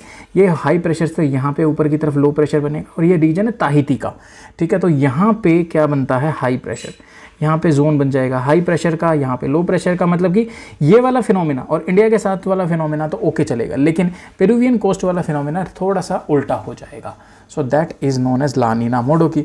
अब इसी कंडीशन को रिवर्स कर देंगे तो बन जाएगा अल नीनो मोडो की। अल नीनो मोडो की का क्या मतलब है? ऑस्ट्रेलिया के ऊपर फोकस करेंगे। ऑस्ट्रेलिया में क्या होगा? अल नीनो मतलब कि इंडिया में अच्छी बारिश नहीं आएगी, मतलब ऑस्ट्रेलिया के ऊपर ज़मीन ठंडा होगा। तो क्या ऑस्ट्रेलिया पे ज़मीन ठंडा है? हाँ है। ऑस्ट्रेलिया में क्या बना हुआ? हाई प्रेशर, ऊपर बना है लो प्रेशर। इस हाई प्रेशर से कहीं ना कहीं लो प्रेशर की तरफ जाना चाहिए था इधर, लेकिन जाएगा इधर, बीच में ही यहाँ पे एक और सर्कुलेशन डेवलप हो जाएगा। सो यहाँ पे क्या बनेगा? वार्म एरिया बन जाएगा। वार्म एरिया से हवा पूरी ऊपर की तरफ उठेगी, दैट, और ये वाला जो है इसी ही नॉर्मल के हिसाब से ही चेंज हो जाएगा, इधर भी वही वाला सिस्टम बन जाएगा, and this will known as the El Nino Modoki, ठीक है। कुल मिला के बात क्या है? जो अगर आपने पहले कंडीशन चीज़ें समझ ली तो ये बिल्कुल ही आसान है, मतलब कुल मिला के बीच में एक और सेल का डेवलपमेंट हो गया है। सो ये था आपका पूरे का पूरा formation of the Indian monsoon. अब इंडिया की प्रॉपर मानसून के बारे में देखेंगे, इंडिया के यूनिक फीचर्स क्या क्या हैं और रीजंस क्या हैं मानसून के। अब आपको अच्छे से समझ में आएगा यूनिक फीचर्स क्या है। यूनिक फीचर्स हैं जी, एकदम से सडन ऑनसेट होता है मानसून का, फिर धीरे धीरे वापस जाता है और धीरे धीरे बढ़ता है, धीरे धीरे ही पूरे इंडिया में आता है और धीरे धीरे इंडिया से बाहर जाता है। इसके अलावा वेरिएशंस भी होती हैं, सीजनल और टेम्पोरल। सीजनल होती है सीजन के बीच में, टेम्पोरल होती है मतलब बीच में कभी मानसून एकदम ब्रेक हो जाता है, कभी शुरू हो जाता है। रीज़न क्या है मानसून के? Strong land and sea breeze, shifting of ITCZ, जो अभी तक आपने देखा है सारे के सारे रीज़न हैं, reasons of the Indian monsoon. अब इंडियन मानसून के टाइमिंग को देखेंगे, बड़ी इंटरेस्टिंग तरीका, डेढ़ महीने का लगा के चल लो, ठीक है। चीज़ें देखना, जो इंडिया के जो इंडिया का लक्षद्वीप वाला रीजन है, वहाँ के आसपास वाले रीजन में जब हम देखते हैं हमारे यहाँ पर लक्षद्वीप वाले आइलैंड्स को, तो वहाँ पर हमें देखना है 20 मई वहाँ पे हिट करता है। देखो ये हमारा इंडिया है, ठीक है, यहाँ पर अपना लक्षद्वीप है, यहाँ पर अपना केरला है, ठीक है। बड़ा बढ़िया तरीका, बस इन 2 को याद रख लेना, आगे कोई भी डेट याद रखने की ज़रूरत नहीं है। जैसे यहाँ पर पहुँचा 20 मई को, कहाँ पर? मई को। उसके बाद केरला कोस्ट को हिट किया इसने 1 जून को। कितने दिन के अंदर? मई से जून के अंदर ऑलमोस्ट हो जाते हैं लगभग 10 से 11 दिन। तो 11 दिन आपको यहाँ पे लगा के चलना है। 11वें दिन इंडिया के ऊपर हिट कर दिया। 15 दिन नहीं लिए, क्यों? क्योंकि भाई ज़्यादा पास में है थोड़ा सा, तो 11 दिन या 10 दिन के अंदर हिट कर जाता है अराउंड 1 जून के आसपास में केरला को। फिर ये पूरे इंडिया के ऊपर फैलेगा। और कितने दिन में फैलेगा? 1.5 मंथ। सिंपल। तो 1 जून से पूरे का पूरा जून और 15 जुलाई, 1.5 महीना हो गया, है ना। अब ये 1.5 महीने तक रुकेगा, 1.5 महीने तक फैला, 1.5 महीने तक रुकेगा मतलब कि 15 जुलाई से 1.5 महीना, 15 जुलाई से 15 दिन, मतलब 31 जुलाई, और फिर आ जाएगा 31 अगस्त, ठीक है, 30 जुलाई 31 अगस्त। सो 1.5 महीने तक यहाँ पे रुका। फिर ये धीरे धीरे वापस चलना शुरू होगा। जब ये वापस जाना शुरू होगा तो जितनी स्पीड से आया था उसी स्पीड से वापस भी जाएगा, तो 1.5 महीना इसे वापस जाने में लगेगा। तो इंडिया के मेन लैंड के ऊपर के आसपास से ये वापस चला जाएगा लगभग 15 अक्टूबर तक। अगस्त है, अगस्त के बाद पूरा का पूरा सितंबर और आधा अक्टूबर, तो 15 अक्टूबर, 1.5 महीने तक ये क्या होगा? इंडिया के अंदर से जा चुका होगा। लेकिन किन किन रीजन में बचा होगा? इंडिया के कर्नाटका, केरला, तमिलनाडु, आंध्र प्रदेश, तेलंगाना, इस वाले रीजन के अंदर बचा होगा। फिर पूरे इंडिया से ये फिर से मतलब टाइम लेगा और 1.5 महीने का। और अब यहाँ पे कब पहुँचेगा? 30 नवंबर को ये पूरे इंडिया के ऊपर से जा चुका होगा, सिर्फ तमिलनाडु कोस्ट को छोड़ के। क्यों तमिलनाडु कोस्ट को छोड़ के? इसका भी कहानी हम आगे देखेंगे। तमिलनाडु कोस्ट के ऊपर नॉर्थ ईस्ट मानसून भी आता है और फिर अगले 15 महीने उसमें 15 दिन के अंदर टिल 15 दिसंबर तक पूरे हिंदुस्तान में यहाँ पे जो आइलैंड वगैरह हैं इनके ऊपर से भी जा चुका होगा। इंडिया में फ्लक्चुएशंस क्यों आती है मॉनसून के अंदर? कई बार भाई तिब्बत के अगर इनएडिक्वेट हीटिंग रहती है, प्रॉपर से हीट नहीं हो पाया, ITCZ अच्छी तरह डेवलप नहीं हो पाया, सेकंड इक्वेटोरियल ट्रफ मर्ज नहीं हुआ, सब ट्रॉपिकल ब्रांच जो है वो साउथ की तरफ ही रह गई, पूरी की पूरी नॉर्थ की तरफ नहीं गई, मस्करीन हाई के ऊपर ज़्यादा प्रेशर नहीं बना, El Nino, negative IOD, oscillation index, ये सारा उल्टा सीधा हो जाता है। तो अब इंडिया में मॉनसून की विंड्स को देखेंगे। इंटरेस्टिंग कहानी है, बड़ी मस्त तरीके से, सिर्फ फोटो की हेल्प से ही आपको पूरे का पूरा समझ में आ जाएगा, ठीक है। ये हमारा फोटो है, इस फोटो को ध्यान से देखना। ये भी किसी किताब के अंदर नहीं मिलेगा, मेहनत करके बनाया ये पूरे सब कुछ। तो अब इस फोटो के अंदर आप ध्यान से देखिएगा, ये इंडियन ओशन रीजन है। कायदे से इंडियन ओशन रीजन से इंडिया की तरफ में हवाएं बढ़नी थी, बढ़ेंगी जी। तो 2 ब्रांचेस बढ़ जाती हैं। एक ब्रांच होती है ये अरबियन सी ब्रांच, दूसरी है आपकी ये बे ऑफ बंगाल वाली ब्रांच, ठीक है। कहानी एक, सबसे पहले अपन अरबियन सी ब्रांच को देखेंगे। यहाँ पे आपको 1 नंबर दिखाई दे रहा है सबसे पहले लिखा हुआ, इस 1 नंबर की तरफ में फोकस कीजिए। देखिए ये रहा 1 नंबर, है ना। तो 1 नंबर की तरफ में ऐसा ही आपको नोट्स में यहाँ देखने को मिलेगा, 1 नंबर, 2 नंबर, तो ये इसी चीज़ को रिप्रेजेंट करते हैं। पर अपन पहले अपना फिनोमेना देखते हैं पूरा, ठीक है। सो कहाँ गया ये रहा पेन, हाँ ये रहा 1 नंबर। इस 1 नंबर की तरफ में फोकस कीजिए। ये जो 1 नंबर है, यहाँ पे विंड्स आएंगी वेस्टर्न घाट के पास में, और वेस्टर्न घाट ऊंचे हैं तो यहाँ पे टकराएगी और खूब सारी बारिश करेगी, ठीक है। और ये मान लीजिए माउंटेन है, माउंटेन के इस तरफ ज़्यादा बारिश होगी रेदर देन इस तरफ बारिश नहीं होगी। और इस तरफ आता है आपका रायलसीमा और कर्नाटका प्लेटू का सदर्न पार्ट। इस यहाँ पे क्या होगा? आपका ड्राई एरिया होगा। इसके इस तरफ में क्या होगा? ड्रायर एरिया होगा। इस तरफ क्या होगा? आपका विंडवर्ड साइड की तरफ में ओरोग्राफिक रेनफॉल, हवा पहाड़ के साथ टकराएगी और फिर बारिश कर देगी। फिर सेकंड देखिए, इसी में से थोड़ी हवा आगे जाएगी, वो विंध्य और सतपुरा के बीच में से आगे आ जाएगी, ठीक है। यहाँ पे थोड़ी कम रेनफॉल होगी 15 सेंटीमीटर की, ठीक है। फिर एक विंड जो है वो ऐसे जाएगी। अगर ये अरावली ऐसे की वजह ऐसी होती तो यहाँ पे पूरा राजस्थान पानी से भरमार होता, लेकिन यहाँ पर जो अरावली है वो ऐसे है, ऐसे तो ये सारी हवाएं पैरेलली यहाँ तक चली जाएंगी। थर्ड रेंज जो है वो गुजरात राजस्थान के अंदर थोड़ी कम बारिश करेगी। यहाँ पर काठियावाड़ प्लेटू है तो थोड़ी सी, प्लेटू मतलब थोड़ा ऊंचा उठा हुआ है, तो यहाँ पे थोड़ी बहुत बारिश करेगी और फिर पूरा दिल्ली तक ये जो थर्ड आपकी विंड की ब्रांच है ये यहाँ तक पहुँच जाएगी। फिर आप देखिएगा 4th को, ठीक है।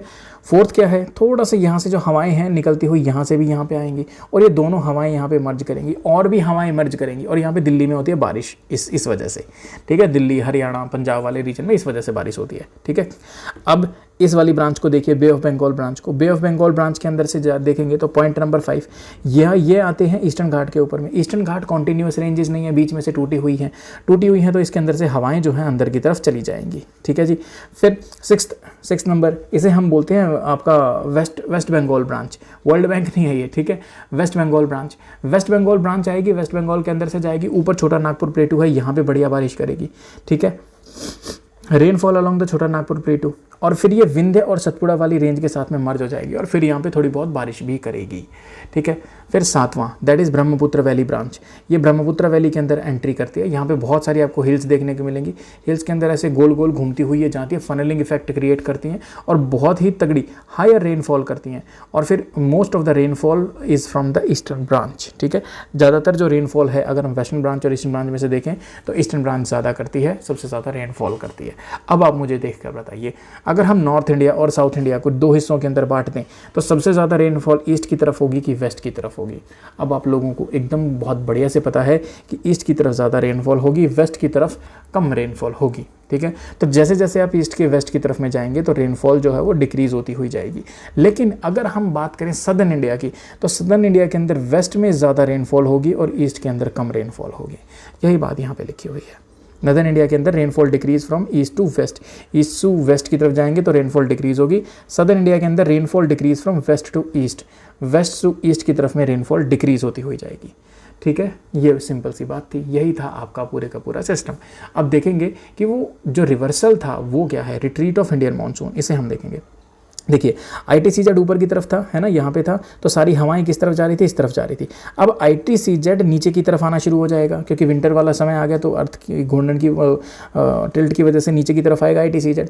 नीचे की तरफ आएगा तो सारी हवाएं ऐसे ITCZ की यहाँ से यहाँ पे आएंगी, ठीक है। लेकिन यहाँ से हवा अभी भी यहाँ पे मेंटेन रहेगी, ठीक है। सो अब that is a gradual retreat of the Indian monsoon. एकदम से इंडियन मानसून नहीं जाता, धीरे धीरे करके जाता है, ठीक है। तो यहाँ पर इस समय के ऊपर आपको साउथ वेस्टर्न मानसून एग्जिस्ट करता हुआ दिखाई देगा और नॉर्थ ईस्टर्न विंड्स भी आपको एग्जिस्ट करती हुई दिखाई देंगे, ठीक है। ग्रेजुअल विड्रॉल होता है साउथ वेस्टर्न मानसून का। पहले ईस्टर्न ब्रांच रिट्रीट होती है, फिर वेस्टर्न ब्रांच का रिट्रीट होता है। पहले ये जो ईस्टर्न ब्रांच है वो रिट्रीट करती है, फिर वेस्टर्न ब्रांच रिट्रीट करती है। लेट समर के अंदर की कहानी कैसे चलती है सर? लेट समर के अंदर जो बे ऑफ बंगाल का टेम्परेचर है वो हाई हो जाता है, इसकी वजह से साइक्लोन भी बढ़ना शुरू हो जाते हैं। अब देखिए ITCZ यहाँ पे है, मान लीजिए यहाँ पर भी आ गया तो साइक्लोन यहाँ पे बनेगा और फिर वो इसके इन्फ्लुएंस में ऐसे की तरफ जाएगा, ठीक है। तो वो इंडियन कोस्ट लाइन को हिट करने की कोशिश करता है। Retreating south western monsoon branch drag towards the eastern coast. फिर देखिएगा, अब मान लीजिए ITCZ यहाँ पे आ गया है। अब ITCZ जब यहाँ पे आएगा तो सारी हवाएं इधर से इस तरफ की तरफ बहेंगी। जो ये वाली हवा है अब वो यहाँ पे आ जाएंगी, यहाँ से ऐसे करती हुई। अब यहाँ पे आएंगी तो यहाँ से क्या करेंगी, ओशियन से मॉइस्चर लेके आएंगी और यहाँ तमिलनाडु में विंटर में रेनफॉल होगी। विंटर रेनफॉल इसे हम बोलते हैं। जब नॉर्दर्न इंडिया में विंटर चल रहा होगा तब तमिलनाडु के अंदर रेनफॉल होगी। आफ्टर द रिट्रीट, जब मानसून जा चुका है तब भी यहाँ पर तमिलनाडु के अंदर रेनफॉल होगी। After the retreat it from India, ठीक है। North eastern winds coming from land की तरफ से आएंगी, लेकिन बीच में यहाँ पे बे ऑफ बंगाल और ओशियन पड़ जाता है, यहाँ से मॉइस्चर लेके आएंगी और फिर तमिलनाडु के कोस्ट के ऊपर रेनफॉल करती हुई जाएंगी। सो ये कहानी थी। अब ये पूरे पैटर्न को जब हम इंडिया के अंदर देखते हैं रेनफॉल का क्राइटेरिया, तो ये रेनफॉल का क्राइटेरिया आपको देखने को मिलेगा, ठीक है। यहाँ पर आपको सबसे इंपॉर्टेंट क्या चीज़ें याद रखनी है, 200 और 100 को याद रखना, बाकी अपने आप समझ जाओगे और खुद मैप को बना भी लोगे। कैसे बना लोगे, देखिए 100 वाला रीजन ये वाला पकड़ना आपको, 100 वाला रीजन, यहाँ पे 100 सेंटीमीटर की रेनफॉल होती है, ठीक है। फिर आप सोचिए 200 सेंटीमीटर की रेनफॉल क्या होगी। पूरे नॉर्थ ईस्टर्न के अंदर आपको 200 सेंटीमीटर की रेनफॉल देखने को मिलेगी। वेस्टर्न घाट की तरफ में आपको इधर आपको पूरा का पूरा 200 सेंटीमीटर की रेनफॉल देखने को मिलेगी। इसके दूसरी तरफ जोन, अब देखिएगा यहाँ पर है आपका एकदम ये डेजर्ट वाला एरिया, 20 सेंटीमीटर की रेनफॉल, यहाँ पे 60 सेंटीमीटर रेनफॉल, यहाँ पे भी 60 सेंटीमीटर, कोल्ड डेजर्ट है यहाँ पे लद्दाख में, यहाँ पे भी 60 सेंटीमीटर की रेनफॉल देखने को मिलेगी। अब 60 सेंटीमीटर की रेनफॉल ही यहाँ पे देखने को मिलेगी। Why sir? क्योंकि ये आपकी लीवर्ड साइड की तरफ में आ जाता है, जो वेस्टर्न घाट है वेस्टर्न घाट के इस तरफ आ जाता है, तो यहाँ पे बारिश ज़्यादा नहीं होती है। ये वही विदर्भ वो वाला रीजन है, रायलसीमा और कर्नाटका का सदर्न प्लेट्यू, ठीक है। तो ये आपको देखने को मिलेगा, right. So this is our rainfall. अब इसके हिसाब से आप कभी भी ये बता सकते हैं कि कहाँ एवरग्रीन होगा, कहाँ नहीं होगा, ठीक है, डेसिडियस होगा कि ट्रॉपिकल होगा। ओके सर, सो हम यहाँ पे कहाँ, हाँ, reason of the abnormal rainfall in India, ठीक। ये तो हमने देख लिया था। सब ट्रॉपिकल वेस्टर्ली जेट जब नॉर्थ इंडिया की तरफ से जाती है तो इटली के पास वाले सी से बारिश लेके वो मॉइस्चर लेके आती है और इंडिया के नदर्न एरिया में रेनफॉल करती है। समर में क्या होता है, कन्वेक्शनल रेनफॉल होती है और मानसून से पहले थंडरस्टॉर्म आती है, आंधी तूफान आते हैं और उनको क्या बोलते हैं, काल बैसाखी। वेस्ट बंगाल में मैंगो शावर, कर्नाटका में और केरला के अंदर आएगा ब्लॉसम शावर, ठीक है। सो ये आपको थोड़ा सा याद रखना है। काल बैसाखी वेस्ट बंगाल के अंदर, मैंगो शावर कर्नाटक केरल दोनों में ही काउंट होते हैं, पर कर्नाटका में थोड़ा ज़्यादा, ब्लॉसम शावर केरला के अंदर होता है, ठीक है। देन रेनफॉल पैटर्न है यहाँ पे, आप इसे देख लीजिएगा, वैसे भी आप कॉम्बिनेशन से बता सकते हैं। अगर मान लो कोई अर्बन एरिया है तो अर्बन एरिया भाई हीट आइलैंड की तरह काम करता है, बहुत ज़्यादा गर्मी होती है अर्बन एरिया के अंदर। जैसे अगर मैं आपको बताऊं कि अगर हम यहाँ पे दिल्ली के अंदर हैं and if by any work we have to go to the UP और टू द हरियाणा, तो फिर वहाँ पर हमें थोड़ा कम टेम्परेचर फील होता है विद रिस्पेक्ट टू दिल्ली। और जैसे ही दिल्ली के बॉर्डर के अंदर एंट्री करते हैं भाई साहब, ओ हो तब जाते हैं एकदम पूरे बढ़िया बेहतरीन तरीके से। तो आपको ये देखने को मिलता है कि बहुत सारी चीज़ें हैं, जहाँ पर कम वेजिटेशन होगी वहाँ पे गर्मी ज़्यादा होगी, मोर द हॉरिजॉन्टल एरिया ज़्यादा हीट सरफेस होगी, ठीक है, ज़्यादा एब्जॉर्प्शन होगा, ठीक है। और public facilities, thermal power plant जाओगे वहाँ पे टेम्परेचर ज़्यादा होगा, ज़्यादा टेम्परेचर होगा, एसी रखोगे तो एसी ज़्यादा हीट बाहर की तरफ फेंकेगा, मतलब ज़्यादा हीट का एमिशन होगा, so release more heat. Then कम वाटर बॉडीज़ होंगी तो ग्रीन हाउस गैस का एमिशन ज़्यादा होगा, और वाटर बॉडीज़ नहीं होंगी तो फिर वो इवापोरेशन, कूलिंग, वो कुछ नहीं रहेगा। और शहरों के अंदर पॉल्यूशन भी ज़्यादा होता है। सो दिस इज़ योर पूरे का पूरा इंडियन मानसून। आई होप आपको ये चीज़ समझ आई होगी। मैंने बोला था ना मस्त छोटा सा चैप्टर है, और हाँ चलो मैंने 30 पे देखा, बढ़ ही नहीं रहा था, सेकंड पे मुझे लगा लो भाई। मेरे साथ एक बार ऐसा हुआ था, आप लोगों की क्लास रिकॉर्ड करी पूरी की पूरी, और क्लास रिकॉर्ड करने के बाद पता चला वॉइस आई ही नहीं, अब दिमाग फट गया। मैं कहा यार बहुत ही बुरा हाल हुआ था। एनीवे, अब हम थोड़ा स्पीड पकड़ेंगे, ठीक है। ये एग्रीकल्चर के बारे में देखेंगे, और बड़ा सिंपल सा फंडा है पूरे का पूरे एग्रीकल्चर का। इसमें हम देखेंगे रीन्यूएबल, नॉन रीन्यूएबल सोर्सेज। ये डेफिनेशन वगैरह है, हमारे काम की नहीं है कि डेफिनेशन के अंदर क्या रिसोर्स होता है जो टेक्नोलॉजिकली एक्सेसिबल हो, इकोनॉमिकली फीजिबल हो, कल्चरली एक्सेप्टेबल हो। ये एनसीईआरटी की डेफिनेशन है, और बहुत ढंग से मेंस के अंदर देखेंगे इसे, अभी के लिए नहीं देखेंगे। फिर आपको पता है रीन्यूएबल सोर्स जिसको आसानी से रिन्यू किया जा सके, जैसे solar energy, wind energy. Non renewable जिनको अपन रिन्यू नहीं कर सकते हैं, है ना, जैसे आपका मतलब बुद्धिमत्ता, that is non renewable, right. Coal, petroleum, natural gas, तो बड़े ध्यान से बुद्धिमत्ता का इस्तेमाल करना चाहिए। Anyway we can use it. Next is human made resources होते हैं, जैसे कि ब्रिज हो गए, रोड हो गए। ह्यूमन रिसोर्स, ह्यूमन खुद भी अपने आप में रिसोर्स होता है ना। बस यही बात है। फिर ये एनसीईआरटी के अंदर टाइप्स ऑफ रिसोर्सेज है, हमें नहीं जानने कि कौन कौन से हैं। इंडिविजुअल, कम्युनिटी, नेशनल, इंटरनेशनल, नाम से पता चल रहा है यार। On the basis of origin पे देखेंगे तो बायोटिक, बायोटिक माने जीवित ऑर्गेनिज्म से मिलने वाले रिसोर्सेज, एबायोटिक नॉन लिविंग से मिलने वाले रिसोर्सेज। फिर on the basis of status of development, ये कि हमने उन रिसोर्सेज को कितना एक्सप्लॉइट कर रहे हैं। पोटेंशियल रिसोर्स मतलब कि भाई उसमें आगे चल के काबिलियत है, लेकिन अभी हमारे पास या तो इन्वेस्टमेंट नहीं है या इंफ्रास्ट्रक्चर नहीं है, इस वजह से। सो दिस इज़ अ पोटेंशियल जैसे कि सोलर और wind energy. Solar energy Rajasthan में, विंड एनर्जी गुजरात के अंदर, तो ये हम पोटेंशियल है, लेकिन हम अच्छे तरह से यूटिलाइज नहीं कर पा रहे हैं। डेवलप्ड सोर्सेज जिनको हम बहुत बढ़िया तरीके से हार्नेस कर पा रहे हैं, जैसे मुंबई हाई से पेट्रोलियम लेते हैं। स्टॉक का मतलब क्या है कि इसमें पोटेंशियल तो है, लेकिन क्या है अभी इस समय पे हमें टेक्निकल नॉलेज नहीं है, ठीक है, टेक्निकल नॉलेज नहीं है, तो उसे हम क्या बोलेंगे, स्टॉक। जैसे कि जब अगर हम बोलें कि वाटर है, वाटर से हम H2O एनर्जी करके बना सकते हैं, लेकिन वो ब्लास्ट वगैरह होता है, ठीक है, और कॉस्ट इफेक्टिव नहीं है इतना। अगर हम उसे कॉस्ट इफेक्टिव करना सीख ले तो बहुत बेहतरीन हो जाएगा। So that is a stock energy.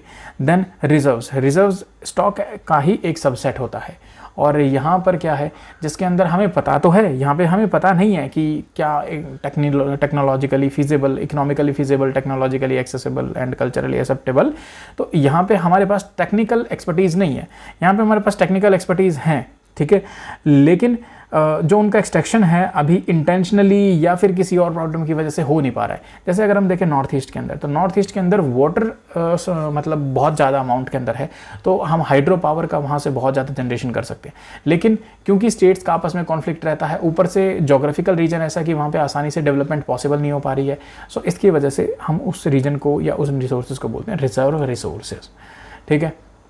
और फिर यहाँ पे ये छोटी छोटी बातें हैं डेवलपमेंट ऑफ रिसोर्सेज के बारे में, कि हम लोग इनडिस्क्रिमिनेटली यूज़ कर रहे हैं रिसोर्सेज का, जिससे वो ख़त्म हो रहे हैं। हैव और हैव नॉट बने हुए हैं, कि हैव है जिनके पास पूरा पैसा है, अंधा पैसा है, वो तो रिसोर्सेज का भोग कर रहे हैं, बाकी लोग नहीं कर पा रहे हैं। ग्लोबल इकोलॉजिकल क्राइसिस आ रहा है इसी इनडिस्क्रिमिनेट एक्सप्लॉयटेशन की वजह से। 1968 के अंदर क्लब ऑफ रोम बनता है, फर्स्ट इंस्टीट्यूशनल बॉडी जो कि सिस्टमेटिकली एडवोकेट करता है कि ग्लोबली रिसोर्सेज का कंजर्वेशन होना चाहिए। फिर गांधीयन फिलॉसफी है कि भाई मासेस का इस्तेमाल होना चाहिए प्रोडक्शन के अंदर rather then mass production, use of the masses for the production rather than the mass production. और इसी फिलॉसफी को 1974 के अंदर E.F. शुमांकर ने अपनी किताब स्मॉल इज़ ब्यूटीफुल, इसके ऊपर यूपीएससी ने ऐसे पूछ रखा है, और ये एनसीईआरटी की लाइन है, ठीक है। रिसोर्स प्लानिंग बहुत ही ज़्यादा ज़रूरी होती है। क्यों ज़रूरी होती है जी? अब देखिएगा, झारखंड, छत्तीसगढ़, एमपी मिनरल में रिच हैं, ठीक है, mineral rich in mineral and coal, but यहाँ पे फिर भी डेवलपमेंट नहीं है। अरुणाचल के अंदर देखेंगे वाटर रिसोर्सेज बहुत बढ़िया है, लेकिन इंफ्रास्ट्रक्चर नहीं है। राजस्थान के अंदर सोलर और विंड एनर्जी का पोटेंशियल है, लेकिन वाटर रिसोर्सेज नहीं है, तो इनइक्वालिटी देखने को मिलेगी। वहीं लद्दाख के अंदर हम देखेंगे तो रिच कल्चरल हेरिटेज है, पर पानी, इंफ्रास्ट्रक्चर और वाइटल मिनरल्स की कमी है। तो हमें क्या करना चाहिए? आइडेंटिफाई करना चाहिए, प्लानिंग करनी चाहिए और फिर नेशनल डेवलपमेंट प्लान के साथ में मर्ज कर देना चाहिए। कौन कौन से फैक्टर्स हैं जो रिसोर्स डेवलपमेंट के लिए ज़रूरी हैं? टेक्नोलॉजिकली, ह्यूमन रिसोर्स और हमारे प्रीवियस एक्सपीरियंसेस। हमारे जो मास्टर्स हैं वो आते हैं, मास्टर्स इन द सेंस की कॉलोनियल मास्टर्स, सो वो भी कई बार रिच रिसोर्सेज की तलाश में आते हैं और कॉलोनाइजेशन करते हैं। टेक्नोलॉजिकल डेवलपमेंट हमारे यहाँ पे करते नहीं है। फिर कंसेप्ट आता है सस्टेनेबल डेवलपमेंट का। आपको पता है, एनवायरनमेंट को बचाते हुए अगर फ्यूचर जनरेशन्स की नीड का ध्यान रखा जाए और हम इनडिस्क्रिमिनेट उसका ह्रास ना करें रिसोर्सेज का, तो उसे हम बोलेंगे sustainable development. Now this one is important. This is the NCERT की कीवर्ड्स हैं, मेरे नहीं है, और बिल्कुल पूछा जा सकता है what are the principles of sustainable development. तो आराम से देखेंगे, respect and care of all forms of life, ठीक है। Then improve the quality of human life. अब देखिए, जब हम ऑल फॉर्म्स ऑफ लाइफ देखेंगे तो हम बोलेंगे कि यार सस्टेनेबल डेवलपमेंट सिर्फ ह्यूमन लाइफ को क्यों देखें, तो पेपर के अंदर एलिमिनेट कर सकते हैं, नहीं करना। Improve the quality of human life, conserve the earth की वाइटैलिटी और डाइवर्सिटी, मिनिमाइज करो depletion of natural resources, minimise not eliminate, minimise करो, ठीक है।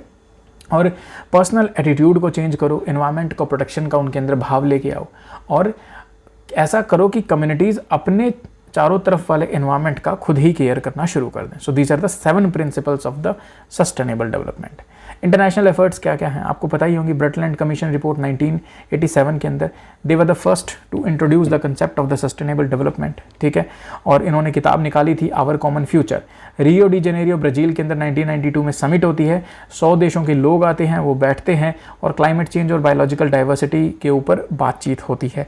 इसके अंदर एजेंडा 21 का भी अडॉप्शन किया जाता है। 21 मतलब है 21st सेंचुरी, क्योंकि ये 1992 है ना, तो 2000 के बाद 21वीं सेंचुरी का जन्म था, तो वो वाला फंड आपको हमें देखने को मिलता है।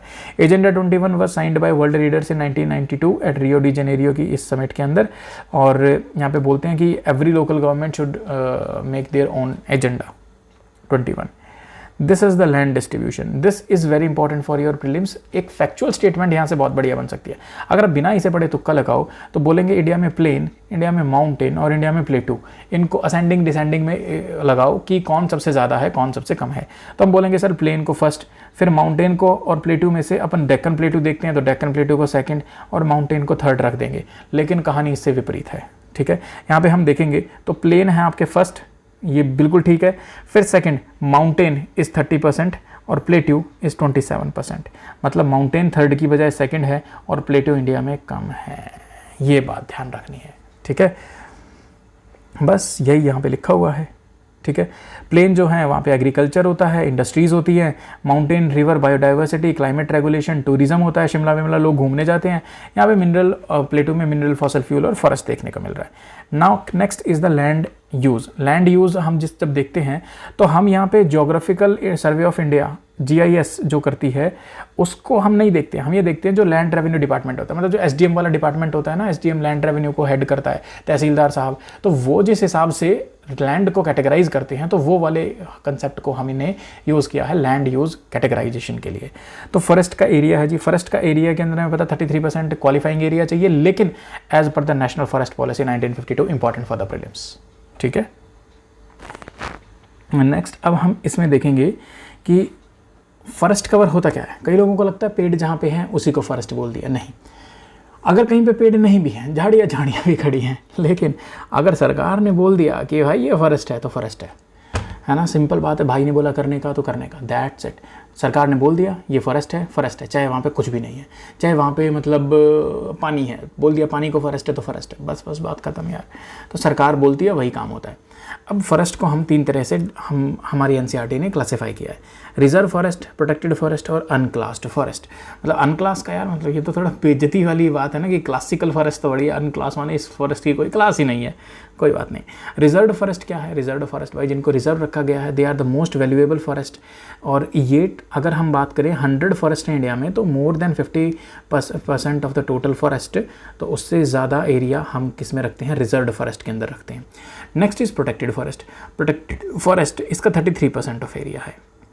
मस्त है यार प्रोटेक्टेड फॉरेस्ट, ठीक है। और declared by the forest department, और किसी भी फर्दर डिप्लीशन के लिए यहाँ पे मतलब आपको जैसे कि महुआ पत्ते ये नहीं उठाने दिए जाते, ठीक है। So that is a protected forest. अनक्लास्ड forest क्या होता है? वो फॉरेस्ट या फिर वो वेस्टलैंड जो सरकार का है और प्राइवेट इंडिविजुअल्स का है और कम्युनिटीज़ का है, तो उसे हम क्या बोलते हैं? अनक्लास्ड फॉरेस्ट। जो इन दोनों में नहीं आता उसे हम अनक्लास्ड फॉरेस्ट बोल देते हैं। Next concept is very very important for your prelims, permanent forest. Permanent forest के अंदर दो आते हैं, एक तो ये ऊपर वाला रिजर्व फॉरेस्ट और दूसरा प्रोटेक्टेड फॉरेस्ट। ये दोनों किसके अंदर आते हैं? क्यूमुलेटिवली इन दोनों को हम बोलते हैं permanent forest.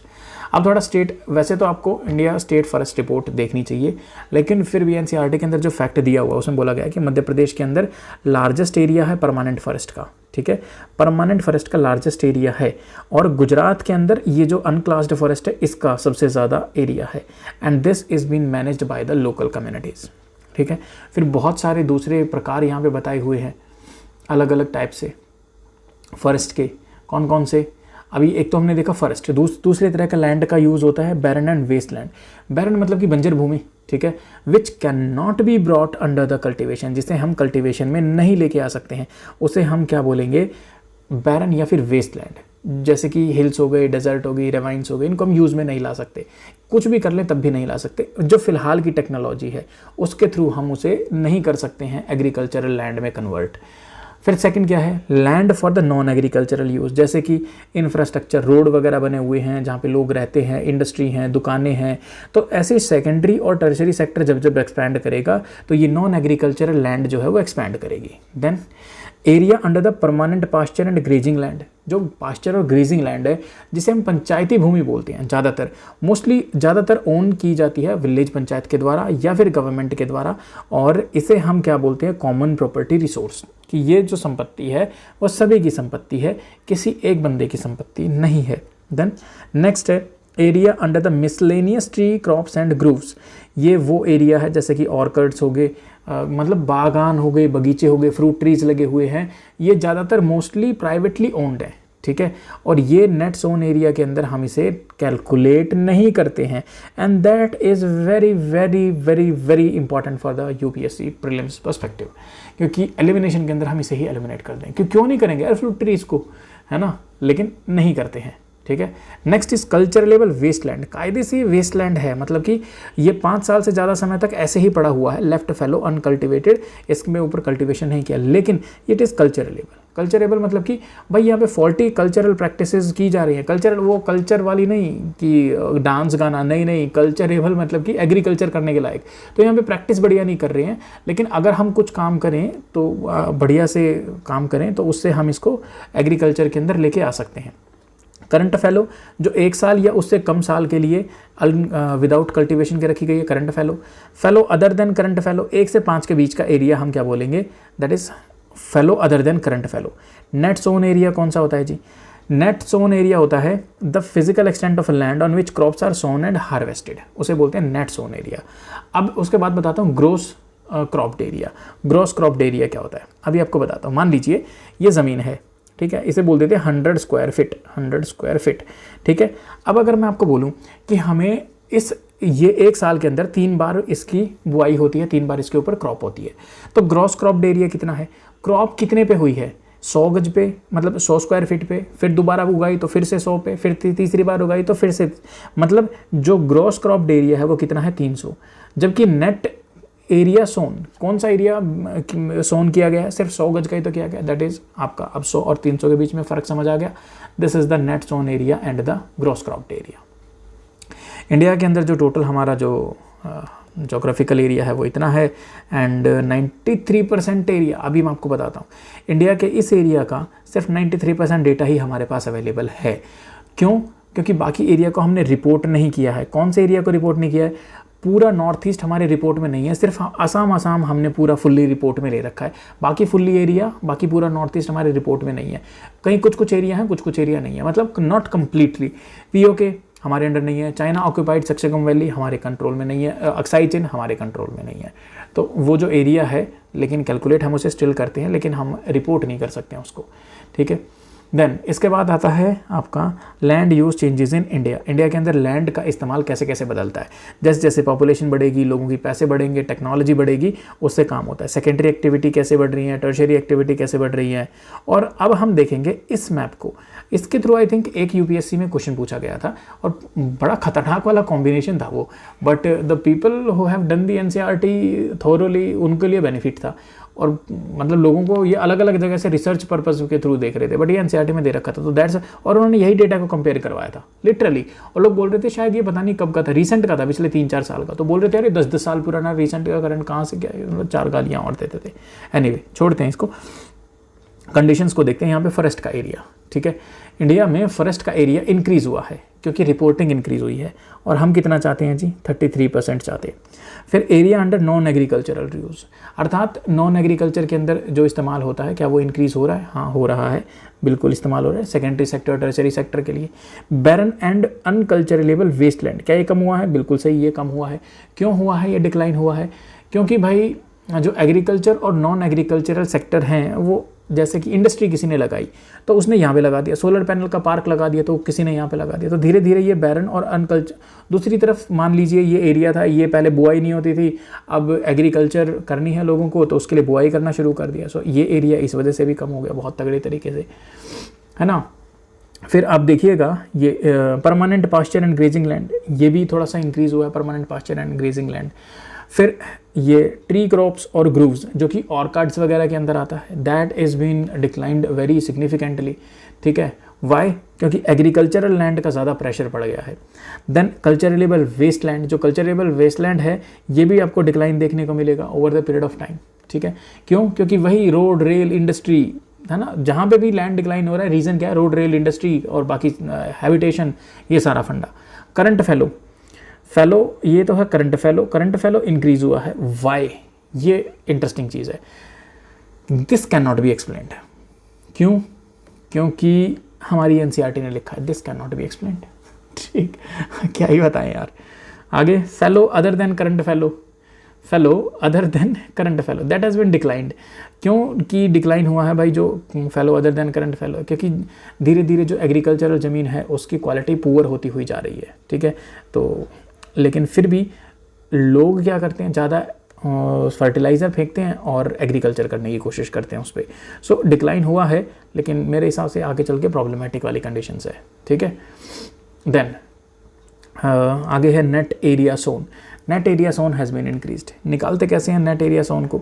Net sown area in 2014-15 1950 में, और फिर डिवाइड बाय 1950। सिंपल, जैसे यार किसी भी चीज़ का परसेंटेज निकालते हैं, एक्जैक्टली वही वाला एरिया है, ठीक है। नेट सोन एरिया के अंदर अगर हम देखें तो एक स्टेट से दूसरे स्टेट में वेरी करता है। पंजाब और हरियाणा में 80% है ये, और 10% है अरुणाचल प्रदेश, मिजोरम, मणिपुर और अंडमान एंड निकोबार के अंदर। इंपॉर्टेंट है, ठीक है, बस इसको याद रखना है। फिर इसको देख लेना एक बार, थोड़ा सा वीडियो पॉज करके, स्क्रीनशॉट चाहो तो ले लो, एनसीईआरटी का है ये कंसेप्ट। इंडिया में एग्रीकल्चर का लैंड यूज़ कैसा है, ये पूरे का पूरा आपका मेंस प्रोमिनेंट है, तो प्री के लिए ज़रूरी नहीं है। देन कॉमन रिसोर्स प्रॉपर्टी, ये कॉमन प्रॉपर्टी रिसोर्सेज या कॉमन रिसोर्स प्रॉपर्टी क्या है? ये फंडा, ये वो है जो सबकी प्रॉपर्टी है। Every member has the right of access of it, ठीक है। ओनरशिप दो तरह से हम डिवाइड कर सकते हैं। एक है प्राइवेट लैंड माने कि जैसे मान लीजिए कुछ पंचायत के जैसे क्या बोले, जैसे कि कुछ लोगों ने मिलके, एनजीओ के लोगों ने मिलके कॉमनली एक लैंड ले लिया, सो that is a private land. अब कहने के लिए तो वो ग्रुप ऑफ इंडिविजुअल्स का है, वनतारा मान लो यार, ठीक है। तो वो वाला कंडीशन हम यहाँ पे लगा सकते हैं, जहाँ पे उस कम्युनिटी के हर मेंबर का अधिकार है, सबका नहीं, उस कम्युनिटी के, दैट्स वाई, ठीक है।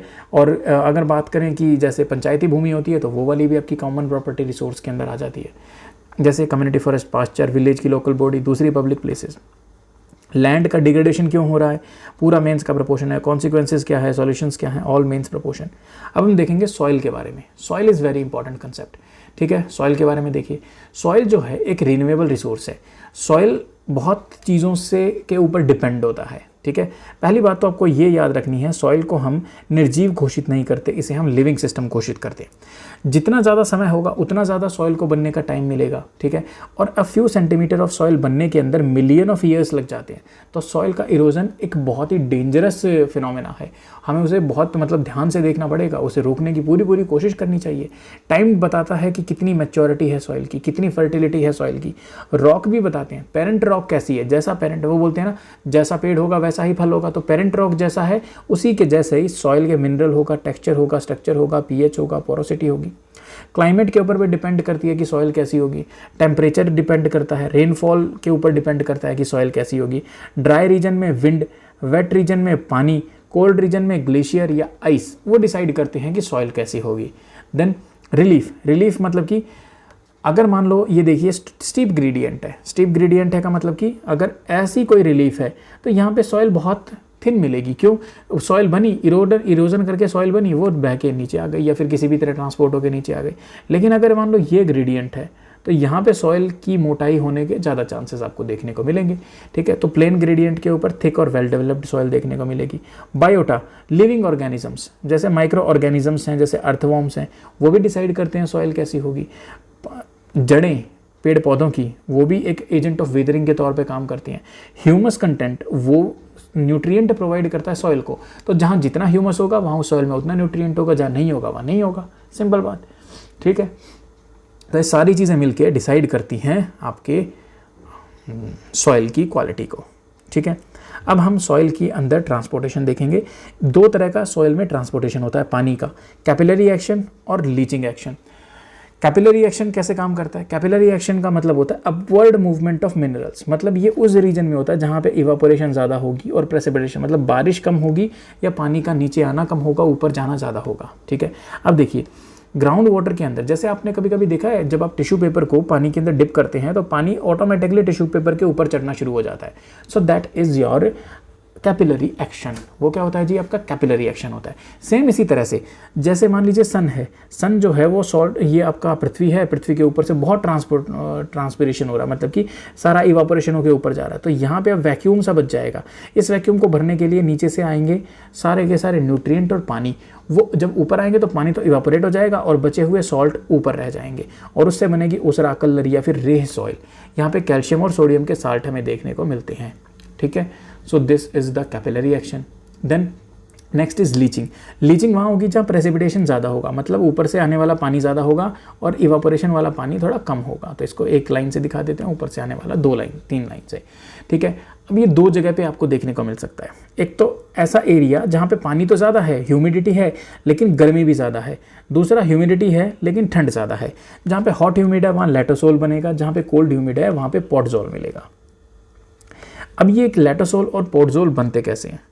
आई थिंक सॉइल प्रोफाइल, ठीक है। लेटोसोल और पोटजोल बनते कैसे हैं अब इसको देखेंगे। देखो सबसे पहले इस कंडीशन को देखो, ठीक है। बारिश ज़्यादा है, हॉट एरिया है, बारिश ज़्यादा है, पानी आएगा नीचे लेके जाएगा सारी चीज़ों को, ठीक है। हैवी रेनफॉल होगी, जितनी ज़्यादा हैवी रेनफॉल होगी उतना ही पानी नीचे की तरफ लीच कर जाएगा। सो वाटर विल लीच, ठीक है।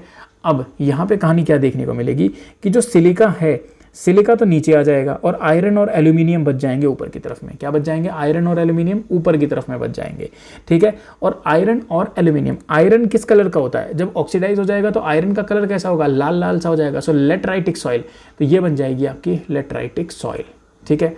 अब यहाँ पर आपको ह्यूमस कंटेंट देखने को मिलेगा कि नहीं मिलेगा? ह्यूमस कंटेंट देखने को मिलेगा लेकिन इतना ज़्यादा देखने को नहीं मिलेगा। वाई? क्योंकि ह्यूमस कंटेंट के अंदर क्या होगा, ह्यूमस कंटेंट के अंदर जो यहाँ पे हाई टेम्परेचर है, that high temperature leads to the excessive bacterial activity, और इतने सारे बैक्टीरिया जो बहुत तेज़ी से डिकम्पोज कर देंगे किसी भी चीज़ को, बहुत जल्दी सॉइल में कन्वर्ट कर देंगे, तो न्यूट्रिएंट वो प्रॉपर रह नहीं पाएंगे, ठीक है। सो ह्यूमस होता है, हाँ होता है, लेकिन कम होता है ऐसे रीजन के अंदर, ठीक है। ओके जी, बस यही आपको याद रखना है। और कलर से आपको पता ही चल गया, आयरन है तो red colour, lateritic soil, reddish soil. फिर दूसरी तरफ हम देखते हैं ये वाली कहानी, ठीक है। ये कहानी है आपकी कोल्ड ह्यूमिड सॉइल, जिससे हम बोलते हैं पोटजोलिक सॉइल। यहाँ पे क्या होता है? यहाँ पे देखिए जो आपके बैक्टीरियाज़ वगैरह होते हैं, जो बैक्टीरियाज़ वगैरह रहते हैं, वो क्या करते हैं? वो लीचिंग, वो है ना, अपने आसपास में एसिड छोड़ते हैं, ठीक है। जो कि ट्रीज़ हैं, अब आसानी से तो बैक्टीरिया को बढ़िया एनवायरनमेंट नहीं मिल रहा है कि तेज़ी से डिकम्पोज कर दे हर चीज़ को, तो वो धीरे धीरे करेगा, धीरे धीरे करेगा। तो जो एसिड है उसके आसपास का, वो क्या करेगा, वो धीरे धीरे साथ के न्यूट्रिएंट्स को नीचे फेंकना शुरू कर देगा, तो सिलिका ऊपर रह जाएगी। अब यहाँ पे इसके बदले में जो यहाँ पे हमने देखा था सिलिका नीचे आ गई थी और आयरन और एल्यूमिनियम ऊपर था, वो रिवर्स हो जाएगा, आयरन और एल्यूमिनियम नीचे आ जाएंगे, सिलिका ऊपर की ऊपर रह जाएगी, ठीक है। और ये जो सिलिका है that becomes the acidic and grey in colour, इसकी वजह से इसको बोलते हैं पोर्टजोलिक सॉइल। ये थी लेटराइटिक सॉइल और ये है आपकी पोर्टजोलिक सॉइल, ठीक है। यहाँ पर ह्यूमस कैसा होगा, यहाँ पर ह्यूमस हाई होगा। Why humus will be high, क्योंकि बैक्टीरियल एक्टिविटी तेजी से नहीं चल रही है, धीरे धीरे चल रही है, ठीक है। तो high organic matter lick at the surface, ठीक है, लेकिन इतना ज़्यादा भी नहीं होगा। क्यों? क्योंकि लो टेम्परेचर बैक्टीरियल एक्टिविटी को फेवर नहीं करता है, ठीक है। तो इतना ज़्यादा भी नहीं होगा, लेकिन इसके मुकाबले ज़्यादा होगा, ठीक है, ये ध्यान रखना है। Next condition is gleying. Gleying क्या होता है? ग्लेइंग का मतलब है, मान लीजिए आपने जोहड़ तालाब वगैरह देखे हैं, वहाँ पे अगर पानी ठहराव करके रोक दिया जाए और स्वैम्पी एरिया, दलदली एरिया बन जाए, जैसे तराई बेल्ट में आपको देखने को मिलता है, तो वहाँ बनती है ग्लेइंग। ग्लेइंग क्यों बनती है? देखिए, क्योंकि वो जो पूरा एरिया है उस पूरे के ऊपर पानी भरा हुआ है, ठीक है, और दलदल है, कीचड़ है, तो उसके अंदर आसानी से ऑक्सीजन मिल भी नहीं पा रही है। इसकी वजह से जो नीचे वाली जो सतह है यहाँ पे ऑक्सीजन के अब्सेंस है, ठीक है, कट ऑफ है पूरी तरह से ऑक्सीजन की अब्सेंस का, जिसकी वजह से यहाँ नीचे एनारोबिक एनवायरनमेंट, मतलब विदाउट द ऑक्सीजन ऐसा एनवायरनमेंट बन जाता है। अब यहाँ पे जो माइक्रो ऑर्गेनिजम्स हैं वो नॉर्मली यूज करते थे फेरिक आयरन का, Fe3 का, लेकिन अब वो क्या करेंगे, Fe3 को रिड्यूस कर देंगे Fe2 के अंदर, और ये Fe2 आयरन ऑक्साइड, ये फेरस आयन, ये जो है रेड या ब्राउन कलर का यहाँ पे ग्लेइंग के अंदर टिल्ट देता है, रेड ब्राउन ऐसे वाला आपको फील देता है। कैसा होता है ये? ऐसा होता है, ठीक है। देन फिर हम बात करेंगे सॉइल प्रोफाइल के बारे में, ठीक है। तो चलिए अब देखेंगे सॉइल प्रोफाइल को। अब हम देखेंगे सॉइल प्रोफाइल के बारे में। वैसे आप में से बहुत सारे लोगों ने अपने अलग अलग हाइट से बहुत सारे लोगों की प्रोफाइल्स देखी होंगी, चाहे इंस्टाग्राम की हो, चाहे फेसबुक की हो, चाहे किसी और चीज़ की हो, सो आपने प्रोफाइल सब लोगों की देखी होगी। इसी तरह सॉइल ने भी अपनी एक प्रोफाइल बना रखी है और उसकी प्रोफाइल हमें देखने को मिलती है NCERT के अंदर। और NCERT में वो एक मूवी थी, पता नहीं गोलमाल थी, जिसके अंदर OEA ऐसे करके बोलता था ना तुषार, तो यही आपको कॉम्बिनेशन लगाना है, OEA, ठीक है। सबसे ऊपर की सॉइल को हम बोलते हैं O, फिर बोलते हैं A, फिर E, ये 3 सॉइल होगी। फिर BCR, तो BCR को रखना PCR से याद, ठीक है, PCR।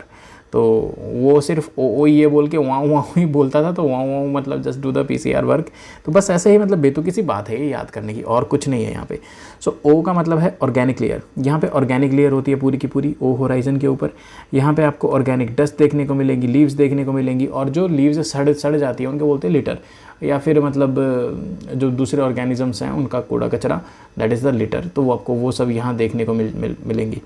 देन नेक्स्ट आती है आपकी ए, ये वाली जो ए है ये आपकी ए सब सॉइल है, और ये ए सब सॉइल जो है इसे हम बोलते हैं टॉप सॉइल, सब सॉइल नहीं बोलते, सॉरी, टॉप सॉइल बोलते हैं। और इसके अंदर आपको पूरे न्यूट्रिएंट्स वगैरह देखने को मिलेंगे। आफ्टर दैट इसके बाद आती है आपकी ई सब सॉइल, सॉरी ई अगेन मैं सब सॉइल बोल रहा हूँ। तो E is the zone of एलोवेशन और लीचिंग, मतलब कि यहीं पे जो लीचिंग होती है वो यहीं पे आती है, and this we also called at a transition zone. फिर बी, फाइनली अब हम सब सॉइल बोल सकते हैं, लेकिन इस बार नहीं बोलेंगे, है ना, कोई बात नहीं। बी सब soil, and this can not support the plant life. क्यों यार, कमाल की बात है ना, प्लांट लाइफ, मतलब प्लांट लाइफ कहाँ पे, यहाँ पे कब होगी यार, जड़ें यहाँ तक ख़त्म हो रही है, यहाँ पे कैसे हो जाएगी, यहाँ पे पेड़ बोओगे तो निकलेगा कहाँ से। सो यहाँ पे तो प्लांट लाइफ हो ही नहीं सकती। देन सी होराइजन रेगोलिथ है, पेरेंट रॉक है, या फिर वेदर्ड रॉक मटेरियल है। और आर मतलब कि एकदम प्रॉपर जो रॉक है, बेड रॉक है, वो जब इसका वेदरिंग होता है तो ये बनता है, फिर ये बनता है, फिर ये बनता है, फिर ये, इस तरह से चीज़ें चलती हुई आ रही है, ठीक है। इनमें से हमें देखने की जो इंटरेस्टिंग बात है वो ये है कि ना ही O is a part of soil, ठीक है, और ना ही R is a part of functional soil. O और R ये दोनों ही पार्ट नहीं है फंक्शनल सॉइल के, और ये NCERT में लिख रखा बहुत इंपॉर्टेंट बात है। अगर हम बात करें सॉइल इरोजन की, तो सॉइल इरोजन या तो ए का होगा या ई का होगा। ए का थोड़ा कम होगा, मतलब ए का ज़्यादा होगा, ई का थोड़ा कम होगा, ठीक है। अगर extreme to extreme soil erosion देखा जाए तो बी तक एक्सट्रीम सॉइल इरोजन हो सकता है, सी पे कभी पहुंचता ही नहीं है, ठीक है। अब यहाँ पे 2 टर्म्स देखने को मिलेंगी, लीचिंग और कैपिलरी। आपने दोनों का मतलब समझ लिया। लीचिंग मतलब नीचे जाना, कैपिलरी मतलब ऊपर की तरफ आना। तो जब कोई भी चीज़, मान लीजिए, सोचिए आप लोग यहाँ पे, अगर हम देखें लीचिंग होगा तो लीचिंग किसके अंदर जाएगी, ज़मीन में नीचे नीचे की तरफ आएगी। तो वो मैक्सिमम कहाँ तक जा सकती है, ए जो लेयर है ये लीच्ड होगी और बी तक आपको उसकी प्रेजेंस देखने को मिलेगी लीचिंग का, ठीक है। सो ए लीच करती है, बी एनरिच करती है, क्योंकि सारा जो माल मटेरियल है इसी में आगे इकट्ठा हो जाएगा। सो बी क्या गई, एनरिच कर गई। फिर एक कैपिलरी एक्शन, कैपिलरी एक्शन के अंदर क्या होगा, कैपिलरी एक्शन के अंदर चाहे हम बी माने या ई माने, जो पूरा पानी है वो ऊपर की तरफ आएगा और ऊपर की तरफ एनरिचमेंट होगा ए का। So A layer is enriched with the calcium और सोडियम के साल्ट के साथ में। इतनी सिंपल सी बात थी। नेक्स्ट हम कहानी देखेंगे हमारी सॉइल इरोजन की। सॉइल इरोजन की डेफिनेशन क्या बोलती है, हमें याद करने की ज़रूरत नहीं है क्योंकि मेंस का प्रपोर्शन है, लेकिन फिर भी एक बार देख लेते हैं यार चलते चलते। सो यहाँ पर जो सॉइल इरोजन है उसका मतलब है सॉइल कवर उड़ जाना या फिर धीरे धीरे सब्सिक्वेंट वॉशिंग डाउन होके वॉश होके जो सारी सॉइल है वो निकल जाए, ठीक है।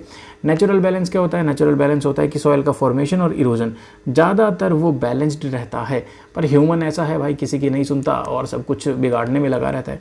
रीजंस क्या हैं सॉइल इरोजन के वो हमें देखने, नेचुरल रीजन है कुछ human activities and no need. फिर हमें देखना है ये जो सॉइल इरोजन है इसके type, that has already been explained, पर फिर भी मैं बता देता हूँ। स्प्लैश इरोजन, शीट इरोजन है ना, सबसे पहले आएगा स्प्लैश, सीट, फिर रिल्स, फिर गली, और इसी तरह विंड इरोजन है, अलग अलग तरह के। सॉइल इरोजन से होगा क्या, ये मेंस का प्रपोर्शन है। सॉइल कंजर्वेशन टेक्निक्स क्या क्या हैं, रिटेनिंग वॉल, रिटेनिंग वॉल क्या होती है भाई, दीवार बना दी किसी ने, है ना, मान लीजिए ये कोई पहाड़ है और यहाँ से जो है वो सॉइल इरोड होकर आ रही थी, यहाँ पे दीवार बना दी, रिटेनिंग वॉल। स्टोन पिचिंग, मान लीजिए इसी के यहाँ पे भाई स्टोन छोड़ दिए थोड़े थोड़े से तो आसानी से सॉइल इरोजन ना हो पाए। वायर नेटिंग, कि भाई इसी के ऊपर है ना ऐसे जैसे मच्छरदानी वगैरह होती है तो मच्छरदानी लगा दी इसके ऊपर ताकि सॉइल इरोजन ना हो पाए, ठीक है, वायर नेटिंग।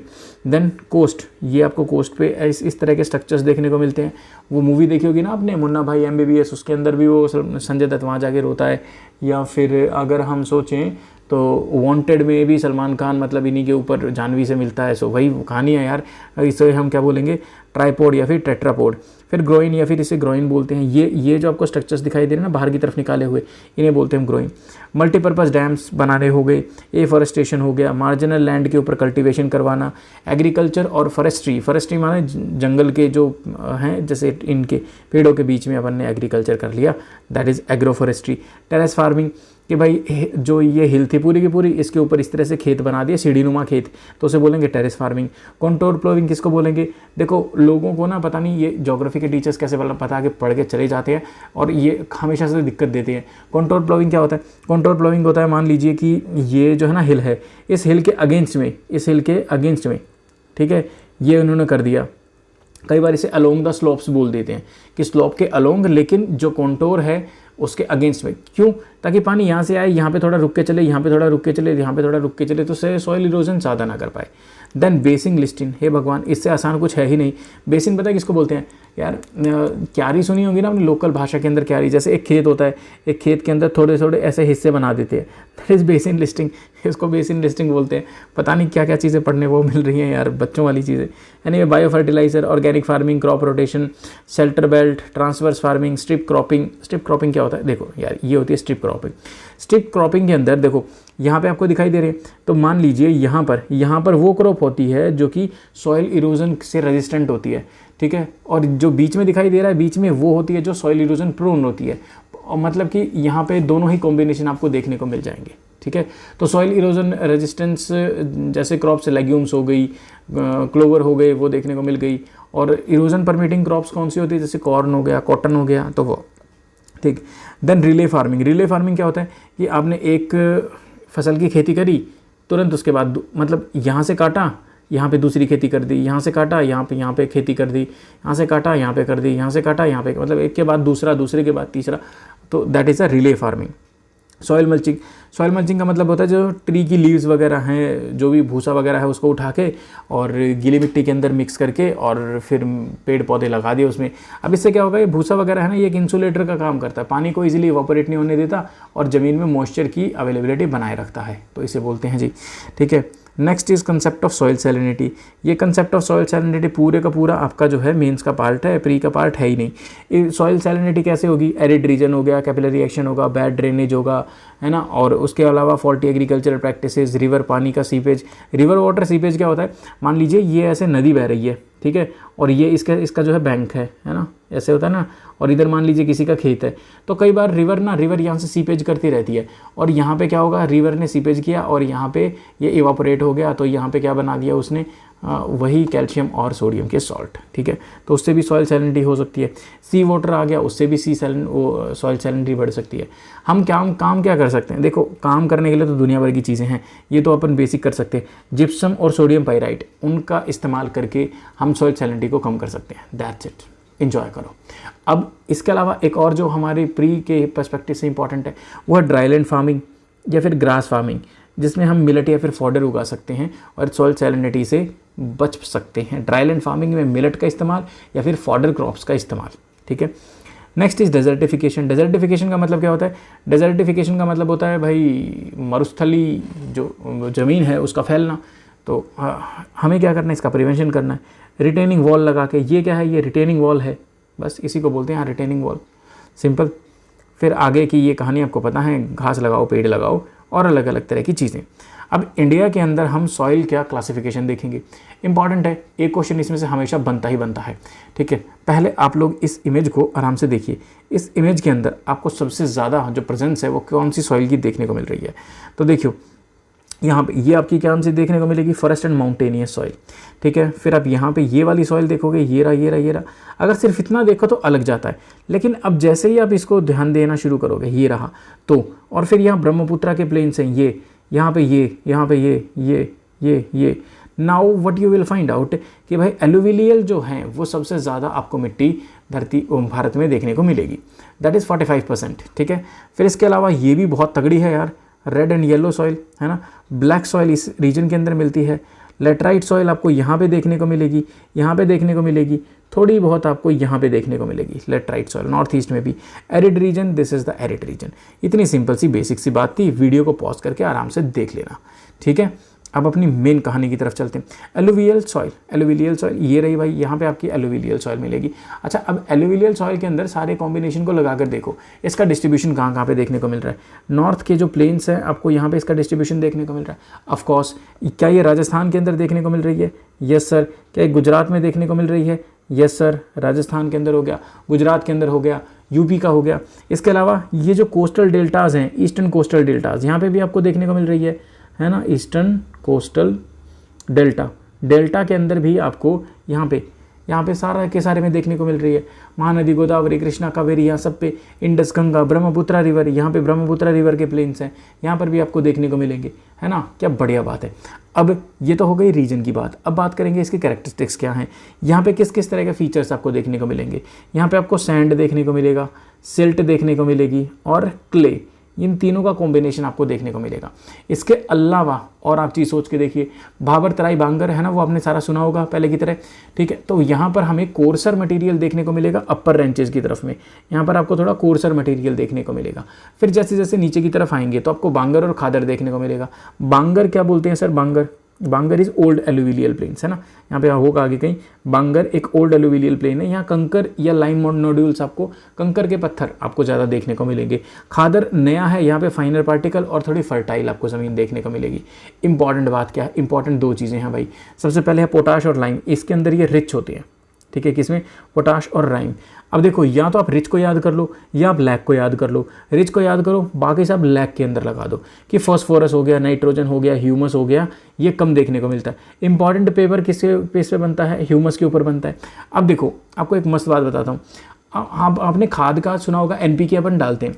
अगर हमारी ये एलुविलियल सॉइल नाइट्रोजन, फॉस्फोरस और पोटेशियम में रिच होती है तो हम क्यों डालते, बात आई समझ में। तो NPK के हमारी यहाँ पे कमी रहती है, सो नाइट्रोजन, फॉस्फोरस, ह्यूमस, ये बात आपने समझ ली, है ना। खाद भी क्यों डालते हैं अगर ये रिच रहता तो उसमें।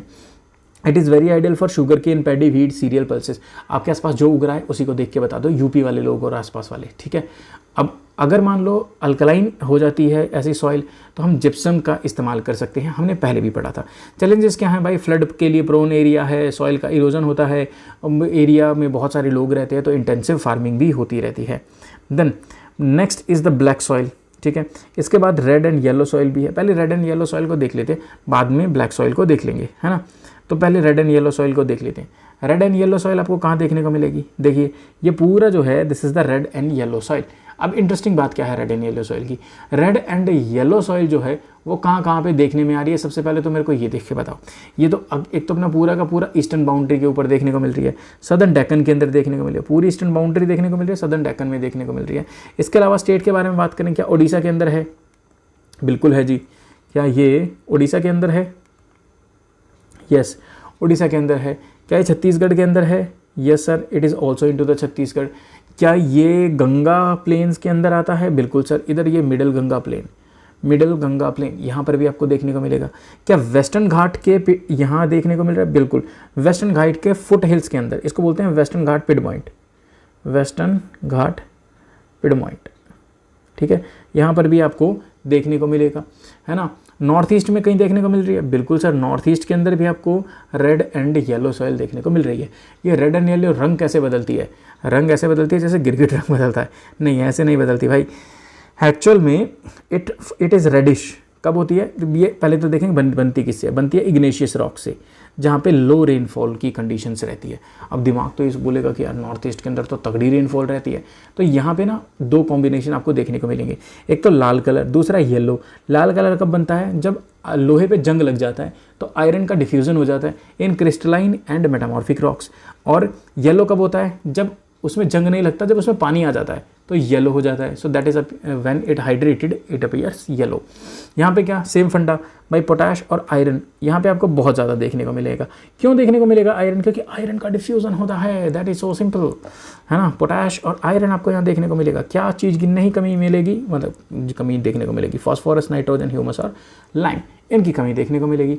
अपर एरियाज़ के अंदर आपको कोर्सर मटेरियल देखने को मिलेगा, लोलैंड एरिया के अंदर आपको फाइनर मटेरियल देखने को मिलेगा।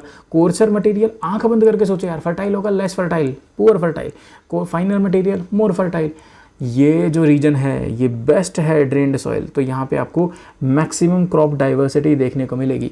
यार मैं तो कहता हूँ मुझे ना भी पता होता ना तो भी मैं तुक्का ही लगा देता। रीजन को देखो यार भाई, ये कहाँ किस रीजन में नहीं है? नॉर्थ ईस्ट के रीजन में है, माउंटेनियस रीजन में है, कमाल की बात है। मिडिल एरिया में है, कोस्टल एरिया में है, वेस्टर्न घाट, ये डेक्कन, सब हर जगह तो भाई ये है। तो everywhere it is, so maximum crop diversity यहीं देखने को मिलेगी। और हर तरह, जब क्रॉप डाइवर्सिटी हर तरह के, तो हर तरह की क्रॉप भी उगाई जा सकती है। चैलेंजेस क्या है? वही पुरानी घिसी पिटी बातें, लेकिन सबसे इंपॉर्टेंट है इससे रेड एंड येलो सॉइल से ब्रिक मेकिंग बहुत ज़्यादा की जाती है, ईंटें बनाई जाती हैं भाई इससे। देन अब इसके बाद हम कहानी देखेंगे ब्लैक सॉइल की। ब्लैक सॉइल को हम रेगुर सॉइल भी बोलते हैं। सेल्फ प्लॉविंग सॉइल होती है भाई, ये 15% है। सेल्फ प्लॉविंग मतलब अपने आप को जोत लेती है दोबारा से। इसके अंदर आपको ट्रैक्टर चलाने की जरूरत नहीं पड़ती। क्यों नहीं पड़ती? क्योंकि भाई साहब देखिए, जब ये गीली हो जाती है तो स्टिकी हो जाती है और इसके अंदर से एयर पास नहीं कर पाती। Hard to work unless tilled. अब ड्राई होती है तो इसके अंदर क्रैक बन जाते हैं, जिससे ऑटोमेटिकली हवा मिट्टी के अंदर घुस जाती है and that is beneficial for the soil, ठीक है। अच्छा, अब जब ये वेट हो जाती है, गीली हो जाती है, चिपक जाती है, तो मॉइस्चर को लंबे समय तक रिटेन कर सकती है, तो रेनफेड क्रॉप्स भी उगा सकते हैं। ब्लैक सॉइल है, फाइन टेक्सचर्ड है, क्लेई टाइप की है, मॉइस्चर को रखती है, इसे हम रेगुर सॉइल के नाम से भी बोलते हैं। ये कहाँ देखने को मिलेगी? इन सारे रीजन के अंदर आपको ये देखने को मिलेगी। लावा फ्लो से ही डेक्कन पेनिनसुला बना है, तो वहीं से आपको ये सॉइल भी देखने को मिलेगी, है ना। कितनी सिंपल बात है। उसके बाद है लेटराइटिक सॉइल। भाई एक बात बड़े ध्यान से रखना, मुझे अक्सर कन्फ्यूज़न होती रहती है कि ईंटें बनाने में लेटराइटिक सॉइल का काम होता है या फिर रेड एंड येलो सॉइल का काम होता है। तो भाई साहब रेड एंड येलो सॉइल का काम होता है। लेटराइटिक सॉइल आपको कहाँ देखने को मिलेगी? पहले आप देखिए लेटराइटिक सॉइल। लेटराइटिक सॉइल का ये वाला एरिया दिखाई दे रहा है, ये वाला एरिया हो गया थोड़ा सा आपका, है ना, ये वाला थोड़ा सा एरिया हो गया, यहाँ पे थोड़ा सा रीजन हो गया। तो लेटराइटिक सॉइल बहुत कम अमाउंट में देखने को मिलती है। That is nearly the 4.5% of the Indian soil. कहाँ? लगभग हर स्टेट के अंदर, नॉर्थ ईस्ट में भी देखने को मिल जाएगा, मतलब यहाँ पे सब पे देखने को मिलेगा। ओके, ये इस तरह के ट्रॉपिकल क्लाइमेट में होती है जहाँ पर distinct wet and dry season होते हैं। एक बार गीली, एक बार सूखा, एक बार गीला, एक बार सूखा, ऐसे वाली हालत होगी। तो यहाँ पर सिलिका और लाइम तो लीच कर जाते हैं। बाकी सॉइल में क्या बचता है? बाकी सॉइल में बचता है ये आयरन ऑक्साइड, एल्यूमिनियम, लेटराइट, पोर्टजोलिक, याद होगा ना आप लोगों को, लीचिंग जहाँ पे होती है। तो मैं अभी से दोबारा से रिपीट नहीं करवाऊंगा, बस इंपॉर्टेंट बात देखेंगे। इंपॉर्टेंट बात क्या है? इंपॉर्टेंट बात सर ये है, it is rich in iron oxide and potash, so that is not good for cultivation. और इससे भी ईंटें बनाई जाती हैं। And it is rich in bauxite, super duper important. और ह्यूमस कंटेंट का काम हम पहले ही देख चुके थे, लेकिन मज़ेदार बात यह है चाय कॉफ़ी लेटराइटिक सॉइल में, कैशू नट यहीं पर, डेसिडियस और एवरग्रीन फॉरेस्ट दोनों को सपोर्ट करता है। नेक्स्ट टाइम आप चाय कॉफ़ी पीजिए तो बोलना ये लेटराइटिक सॉइल पे है जिससे ईंटें भी बनती हैं, और ईंटें रेड एंड येलो सॉइल से भी बनती हैं, लेकिन ये 4.5% है। बस इतनी बात याद रखनी है यार, चीज़ें लोकल चीज़ों के साथ में जोड़ के रखो। घर वाले जब बोले चाय पिए तो बोलना लेटराइटिक सॉइल में बनी है ये, ठीक है, तो पीट देंगे पकड़ के। अगर गाँव देहात से होंगे तो बोलेंगे ये कैसा घिनौना शब्द का इस्तेमाल कर रहे हो, ठीक है। I know I am going little bit of gross, ठीक है, याद करने के लिए मरता क्या ना करता, है ना, तो कोई बात नहीं। Next is arid soil, desert की सॉइल कहाँ देखने को मिलेगी? राजस्थान में देखने को मिलेगी। क्या कलर है? जैसा है, सॉल्ट है, बहुत तगड़े कंकर मिलेंगे, हाँ, रिच इन फॉस्फेट और इसमें, और ऑर्गेनिक मैटर तो होता ही नहीं है यहाँ पे, बहुत ही कम होता है। अगर इरिगेशन की जाए तो बहुत बढ़िया काम हो जाएगा। इंदिरा गांधी कैनाल के थ्रू मैंने बताया भी था आप लोगों को, है ना, इरिगेशन होगा तो बढ़िया हो जाएगा। बाजरा, पल्सेस बहुत बढ़िया हो सकती है यहाँ पे। कम ह्यूमस है, कम मॉइस्चर है क्योंकि इवापोरेशन ज़्यादा तेज़ है। Next is PT soil. PT soil क्या है? आजकल है ना, ये एक मीम चला हुआ है इसमें यूट्यूब में, है ना, बोलते हैं ना कि पिट्टी पिट्टी कर देंगे, तो that is a PT soil. PT soil कहाँ कहाँ देखने को मिलेगी? पीटी सॉइल देखने को मिलेगी बिहार में, यूके, इंग्लैंड की बात नहीं है भाई, उत्तराखंड है, बंगाल, उड़ीसा, वेस्ट बंगाल, यहाँ पर आपको देखने को मिलेगा। वैसे कोस्टल पार्ट ऑफ बंगाल यार, वेस्ट बंगाल का ही पार्ट है, हद है यार मेरी भी, कोई बात नहीं। यहाँ पे क्या रीजन होता है? यहाँ पे भाई हैवी रेनफॉल होती है, बहुत तगड़ी ह्यूमिडिटी होती है, सो बहुत लार्ज क्वांटिटी में डेड ऑर्गेनिक मैटर देखने को मिलता है। और ये बहुत ही हैवी और ब्लैक कलर इन सॉइल होती है। क्यों होती है ब्लैक कलर इन सॉइल? क्योंकि इसी एक मात्रा के अंदर बहुत हाई ऑर्गेनिक मैटर होता है। इसकी वजह से अब याद रखना, जहाँ पर भी, पता है यार चीज़ें बड़ी सिंपल होती हैं। ऑर्गेनिक मैटर है मतलब वहाँ बैक्टीरिया वगैरह होंगे, मतलब वो रिलीज़ करेंगे तो चीज़ों को तोड़ने के लिए करेंगे। क्या रिलीज़ करेंगे? एसिड के बेस, एसिड। इफ़ अगर वो एसिड रिलीज़ करेंगे तो सॉइल कैसी होगी? एसिडिक होगी। तो ह्यूमिड, जहाँ पर आपका ह्यूमस होगा वहाँ पर, जहाँ पर आपका हाई ऑर्गेनिक मैटर होगा वहाँ पर एसिडिक सॉइल होगी। सो सिंपल इज़ दिस, है ना। नेक्स्ट इज़ फॉरेस्ट सॉइल या फिर पोर्टजोलिक सॉइल। इस आपको मैं ऑलरेडी बता चुका हूँ। लेटराइटिक भी हम पहले देख चुके थे, पोर्टजोलिक भी देख चुके थे। पोर्टजोलिक मतलब कि माउंटेनियस कोल्ड के साथ में, है ना, कोल्ड एरिया के साथ में, ठीक है। अब यहाँ पर क्या देखने को मिलेगा? बस वही है यार जो पहली थी, टी, स्पाइसेस, फ्रूट्स आपको देखने को मिलेगी। अपर एरिया के अंदर आपको कोर्सर मटेरियल देखने को मिलेगा, लोअर के अंदर आपको थोड़ा कम देखने को मिलेगा। एसिडिक और लो ह्यूमस आपको देखने को मिलेगा। क्यों देखने को मिलेगा लो ह्यूमस? पता है ना आप लोगों को? लेटराइटिक से तो ज़्यादा होगा लेकिन कम ही होगा। क्यों? क्योंकि जो ठंडा एरिया है, ठंडे एरिया में बैक्टीरियल एक्टिविटी थोड़ी कम हो जाती है ना। Next is mangrove. अब मैंग्रूव तो सबने पढ़ाई होता है, गुजरात, वेस्ट बंगाल पे जहाँ जहाँ मैंग्रूव्स होंगे वहाँ मैंग्रूव सॉइल होगी। इरिगेशन नहीं होता वहाँ पे, फॉल्टी एग्रीकल्चरल प्रैक्टिसेस होती है, ग्लेइंग होता है, ब्लू ग्रीन एल्गी बन जाती है due to the reduction of iron. तो ये सिंपल सी बात थी, सिंपल सी कहानी थी। अब इसके बाद जो है ये पूरा आपका मेंस का प्रपोर्शन है। India wild life protection act 1972, ये यहाँ पे क्या बता रखा है कि कुछ लिस्ट है, प्रोटेक्शन करना है नेशनल पार्क और वाइल्ड लाइफ सेंचुरीज। ओके, इसको याद रखना है थोड़ा सा। चलो ये तो बढ़िया बात आ गई चलते चलते। Indian wild life protection act के थ्रू एनसीईआरटी के अनुसार नेशनल पार्क और वाइल्ड लाइफ सेंचुरीज को डिक्लेयर किया जाता है बाय मैनी स्टेट गवर्नमेंट्स, ठीक है। फिर प्रोजेक्ट टाइगर 1973 में था। इसके अलावा कुछ नोटेबल टाइगर रिजर्व्स हैं, वैसे तो आपने याद ही किए होंगे, ठीक। अब और क्या बच गया? अब आगे बच गई आपकी थोड़ी सी केस स्टडीज़ हैं, और केस स्टडीज़ आपको याद नहीं करनी, बस ये देखना है चिपको मूवमेंट 1973 में हुआ था, बीज बचाओ आंदोलन एंड नवधान्य। ये this is been started by the farmers and citizen groups in Tehri joint forest management programmes. नाम से पता चल रहा है लोकल कम्युनिटी और सरकार साथ में मिलकर आएंगी। That is initiated in 1988 with Odisha passing the first resolution for the joint forest management. Sacred groves, जहाँ पे जो ट्राइबल्स ऐसा बोलते हैं कि भाई यहाँ पे हमारे पूर्वजों की आत्माएं वगैरह बसती हैं। अवतार देखा होगा ना सबने, तो जो वो मेन ट्री होता है उसी को हम सैक्रेड ग्रूव्स बोलते हैं। सिंपल है यार याद करने का तरीका, ठीक है। इसके अलावा जो बिश्नोई हैं वो ब्लैक बक को, चिंकारा को बहुत बड़े ही मतलब इज्जत से, नील गाय को, पीकॉक्स को, they thought that everything is part of मतलब नेचर और हमें उसको हार्म नहीं पहुंचाना चाहिए। अब देखो 3 तरह की एक्टिविटी होती है, primary activity, secondary activity, tertiary activity. बच्चों वाले काम होते हैं। प्राइमरी एक्टिविटी माने जिसकी आप शुरुआत कर रहे हो, इनिशिएट कर रहे हो।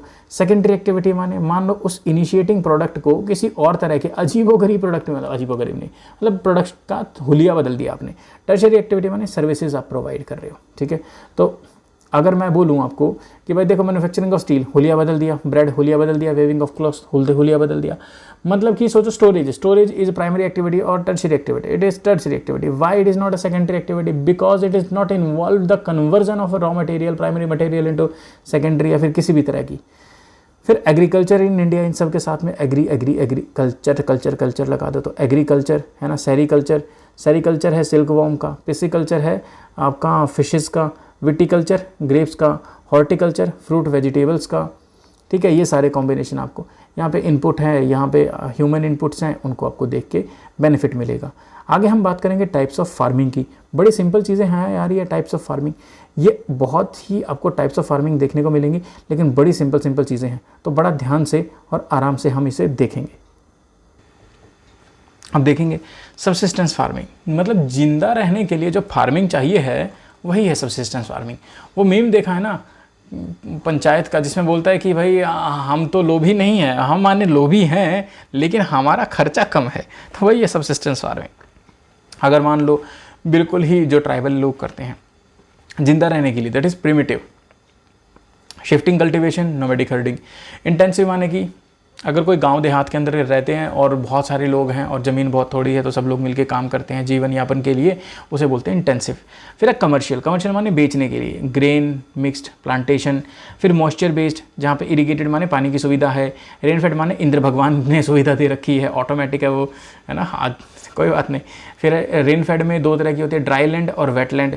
फिर एडिशनल के अंदर देखेंगे हम एक्वाकल्चर को, इन सब को देखते हुए चलेंगे। तो बड़ी सिंपल बात है यार, सबसिस्टेंस माने जीवन यापन करने वाली चीज़ें। तो जो फार्मर की फैमिली की नीड्स को, हाउस होल्ड को मीट करने, मतलब फैमिली की नीड्स को मीट करे, उसे हम बोलेंगे सबसिस्टेंस फार्मिंग। यहाँ पर बहुत कम लेवल ऑफ टेक्नोलॉजी चाहती है, और यहाँ पे जो हाउस होल्ड लोग हैं, जो घर के मेंबर हैं, वही लोग लेबर के तौर के ऊपर काम करते हैं। पता है ना आप लोगों को, अगर किसान अपनी लेबर की कॉस्ट को जोड़े तो उसे मिल ही नहीं सकता उतना पैसा जितना वो अपनी लेबर की कॉस्ट को जोड़े भी। तो हमारे यहाँ का किसान इस वजह से बहुत दुखी है, और हर कोई सर्विस सेक्टर में, और टू बी प्रिसाइज बात करूँ तो गवर्नमेंट सर्विस के अंदर आना चाह रहा है, ठीक है। Next is intensive subsistence farming. Intensive subsistence farming, जहाँ पर बहुत सारी ज़्यादा पॉपुलेशन है, लोग बहुत ज़्यादा हैं, ज़मीन बहुत कम है, छोटे छोटे प्लॉट मिलेंगे, सिंपल टूल, लेबर का बहुत सारा इस्तेमाल होगा, बायोकेमिकल इनपुट, फर्टिलाइज़र, इरिगेशन तगड़ा इस्तेमाल होगा। यहाँ पर एक से ज़्यादा क्रॉप उगाई जाएगी एनुअली, ठीक है। फार्मर मैक्सिमम आउटपुट लेने की कोशिश करेंगे with in the limited land के अंदर, लिमिटेड रिसोर्सेज के हिसाब से। लेकिन मेन क्रॉप इसकी है राइस, वीट, मेज, पल्स, ऑयलसीड, ये सारी है। प्रॉब्लम क्या है, ये छोटे छोटे प्लॉट क्यों होते हैं भाई? बच्चे ज़्यादा होंगे तो ऐसा ही होगा ना, राइट ऑफ इनहेरिटेंस, कोई बात नहीं। देन प्रिमिटिव सबसिस्टेंस फार्मिंग, मस्त है यार ये, एक मिनट चालू है ना ये, हाँ। प्रिमिटिव सबसिस्टेंस फार्मिंग की मतलब कि जो एकदम पुरानी ज़माने की टेक्नोलॉजिया उसके बेसिस के ऊपर अगर काम होता है तो that is primitive subsistence farming. Subsistence माने सबसिस्टेंस, प्रिमिटिव माने बहुत पुरानी, और फार्मिंग माने फार्मिंग। दो तरह की होती है, शिफ्टिंग कल्टीवेशन जिसे स्लैश और बर्न बोलते हैं, और आपने जो रोड के ऊपर देखे होंगे कई लोग अपने जानवरों लेके चल पड़ते हैं, that is your nomadic herding. Slash and burn के अंदर क्या होता है, एक बहुत बड़े सा फॉरेस्ट का एरिया होता है, उसे काट देते हैं, जैसे अमेजोन बेसिन हो गया, अफ्रीका हो गया, south east Asia, north east India के अंदर, वहाँ पे काट देते हैं, और काटने के बाद उन्हें आग लगा देते हैं। सो दैट इज स्लैश कर दिया, काट दिया, फिर बर्न कर दिया तो उसकी जो राख है वो मिक्स हो जाती है सॉइल के अंदर, और फिर उसी के अंदर वो क्रॉप्स उगाते हैं ये सारी, और फिर एक दो बार उगाने के बाद उससे ज़मीन को छोड़ देते हैं, और फिर नई प्लॉट और नई ज़मीन के ऊपर सेम काम करते हैं, ठीक है। Then nomadic herding. Nomadic herding के अंदर क्या होता है, जो गांव आपने देखा होगा रोड के ऊपर गडरिये जिनको बोल देते हैं, कई बार लेके चल पड़ते हैं अपने जानवरों को, तो ये रीजन जो है, ये जो प्रैक्टिस है बहुत सारे रीजन में देखने को मिलेगी, ठीक है। उसमें अपने साथ में वो शीप, कैमल, याक, गोट किसी को भी ले सकते हैं, और इन सारी चीज़ों के लिए इस्तेमाल किया जा सकता है। अब जो यूपीएससी के लिए इंपॉर्टेंट है वो प्रपोर्शन आ जाता है ये, ठीक है, बहुत अच्छे से याद रखना है। कुछ ना कुछ तुक्केबाजी मार के, कुछ ना कुछ जोड़ के, है ना, देखेंगे कुछ। मैक्सिको और सेंट्रल अमेरिका, उसके अंदर है मिल्पा। देखिए जो मैक्सिको वाला एरिया है वो मिलना तो बहुत चाहता है यूएसए के साथ में, पर मिल नहीं पाता है, तो मिल्पा मिलने की बड़ी ही कोशिश है। नेक्स्ट है वेनेजुएला का है आपका कोनुको, ठीक है। अगर मैं आपको बताऊँ वेनेजुएला, तो वेनेजुएला के अंदर एक रिवर, वो एक लेक आती है, लेक मैराकाइबो, है ना। तो खैर हालांकि ये मैराकाइबो के बराबर नहीं है, लेकिन वहाँ बिजली बहुत सारी कड़कती है, पर खैर एनीवे यहाँ पे कोनुको ये है वेनेजुएला का, ये थोड़ी एक्स्ट्रा इन्फॉर्मेशन थी ऐसे ही बता दी। देन ब्राज़ील का है रोका, है ना, नाम यार मस्त है। इसको तो मेरे को उसको देख के याद आ गई थी शकीरा, है ना, लोका वो करके उसका कोई गाना था, पता नहीं। सो ब्राज़ील का रोका है ना। फिर इसके बाद है सेंट्रल अफ्रीका के लोग मसल देते हैं भाई, ठीक, बहुत लंबे तगड़े होते हैं। सो मसोले, सेंट्रल अफ्रीका। इंडोनेशिया लदांग, लात मारते हैं लदांग, है ना। वियतनाम रे, नाम बढ़िया यार, शॉर्टकट रे। तो ये हैं उनके शिफ्टिंग कल्टीवेशन के नाम।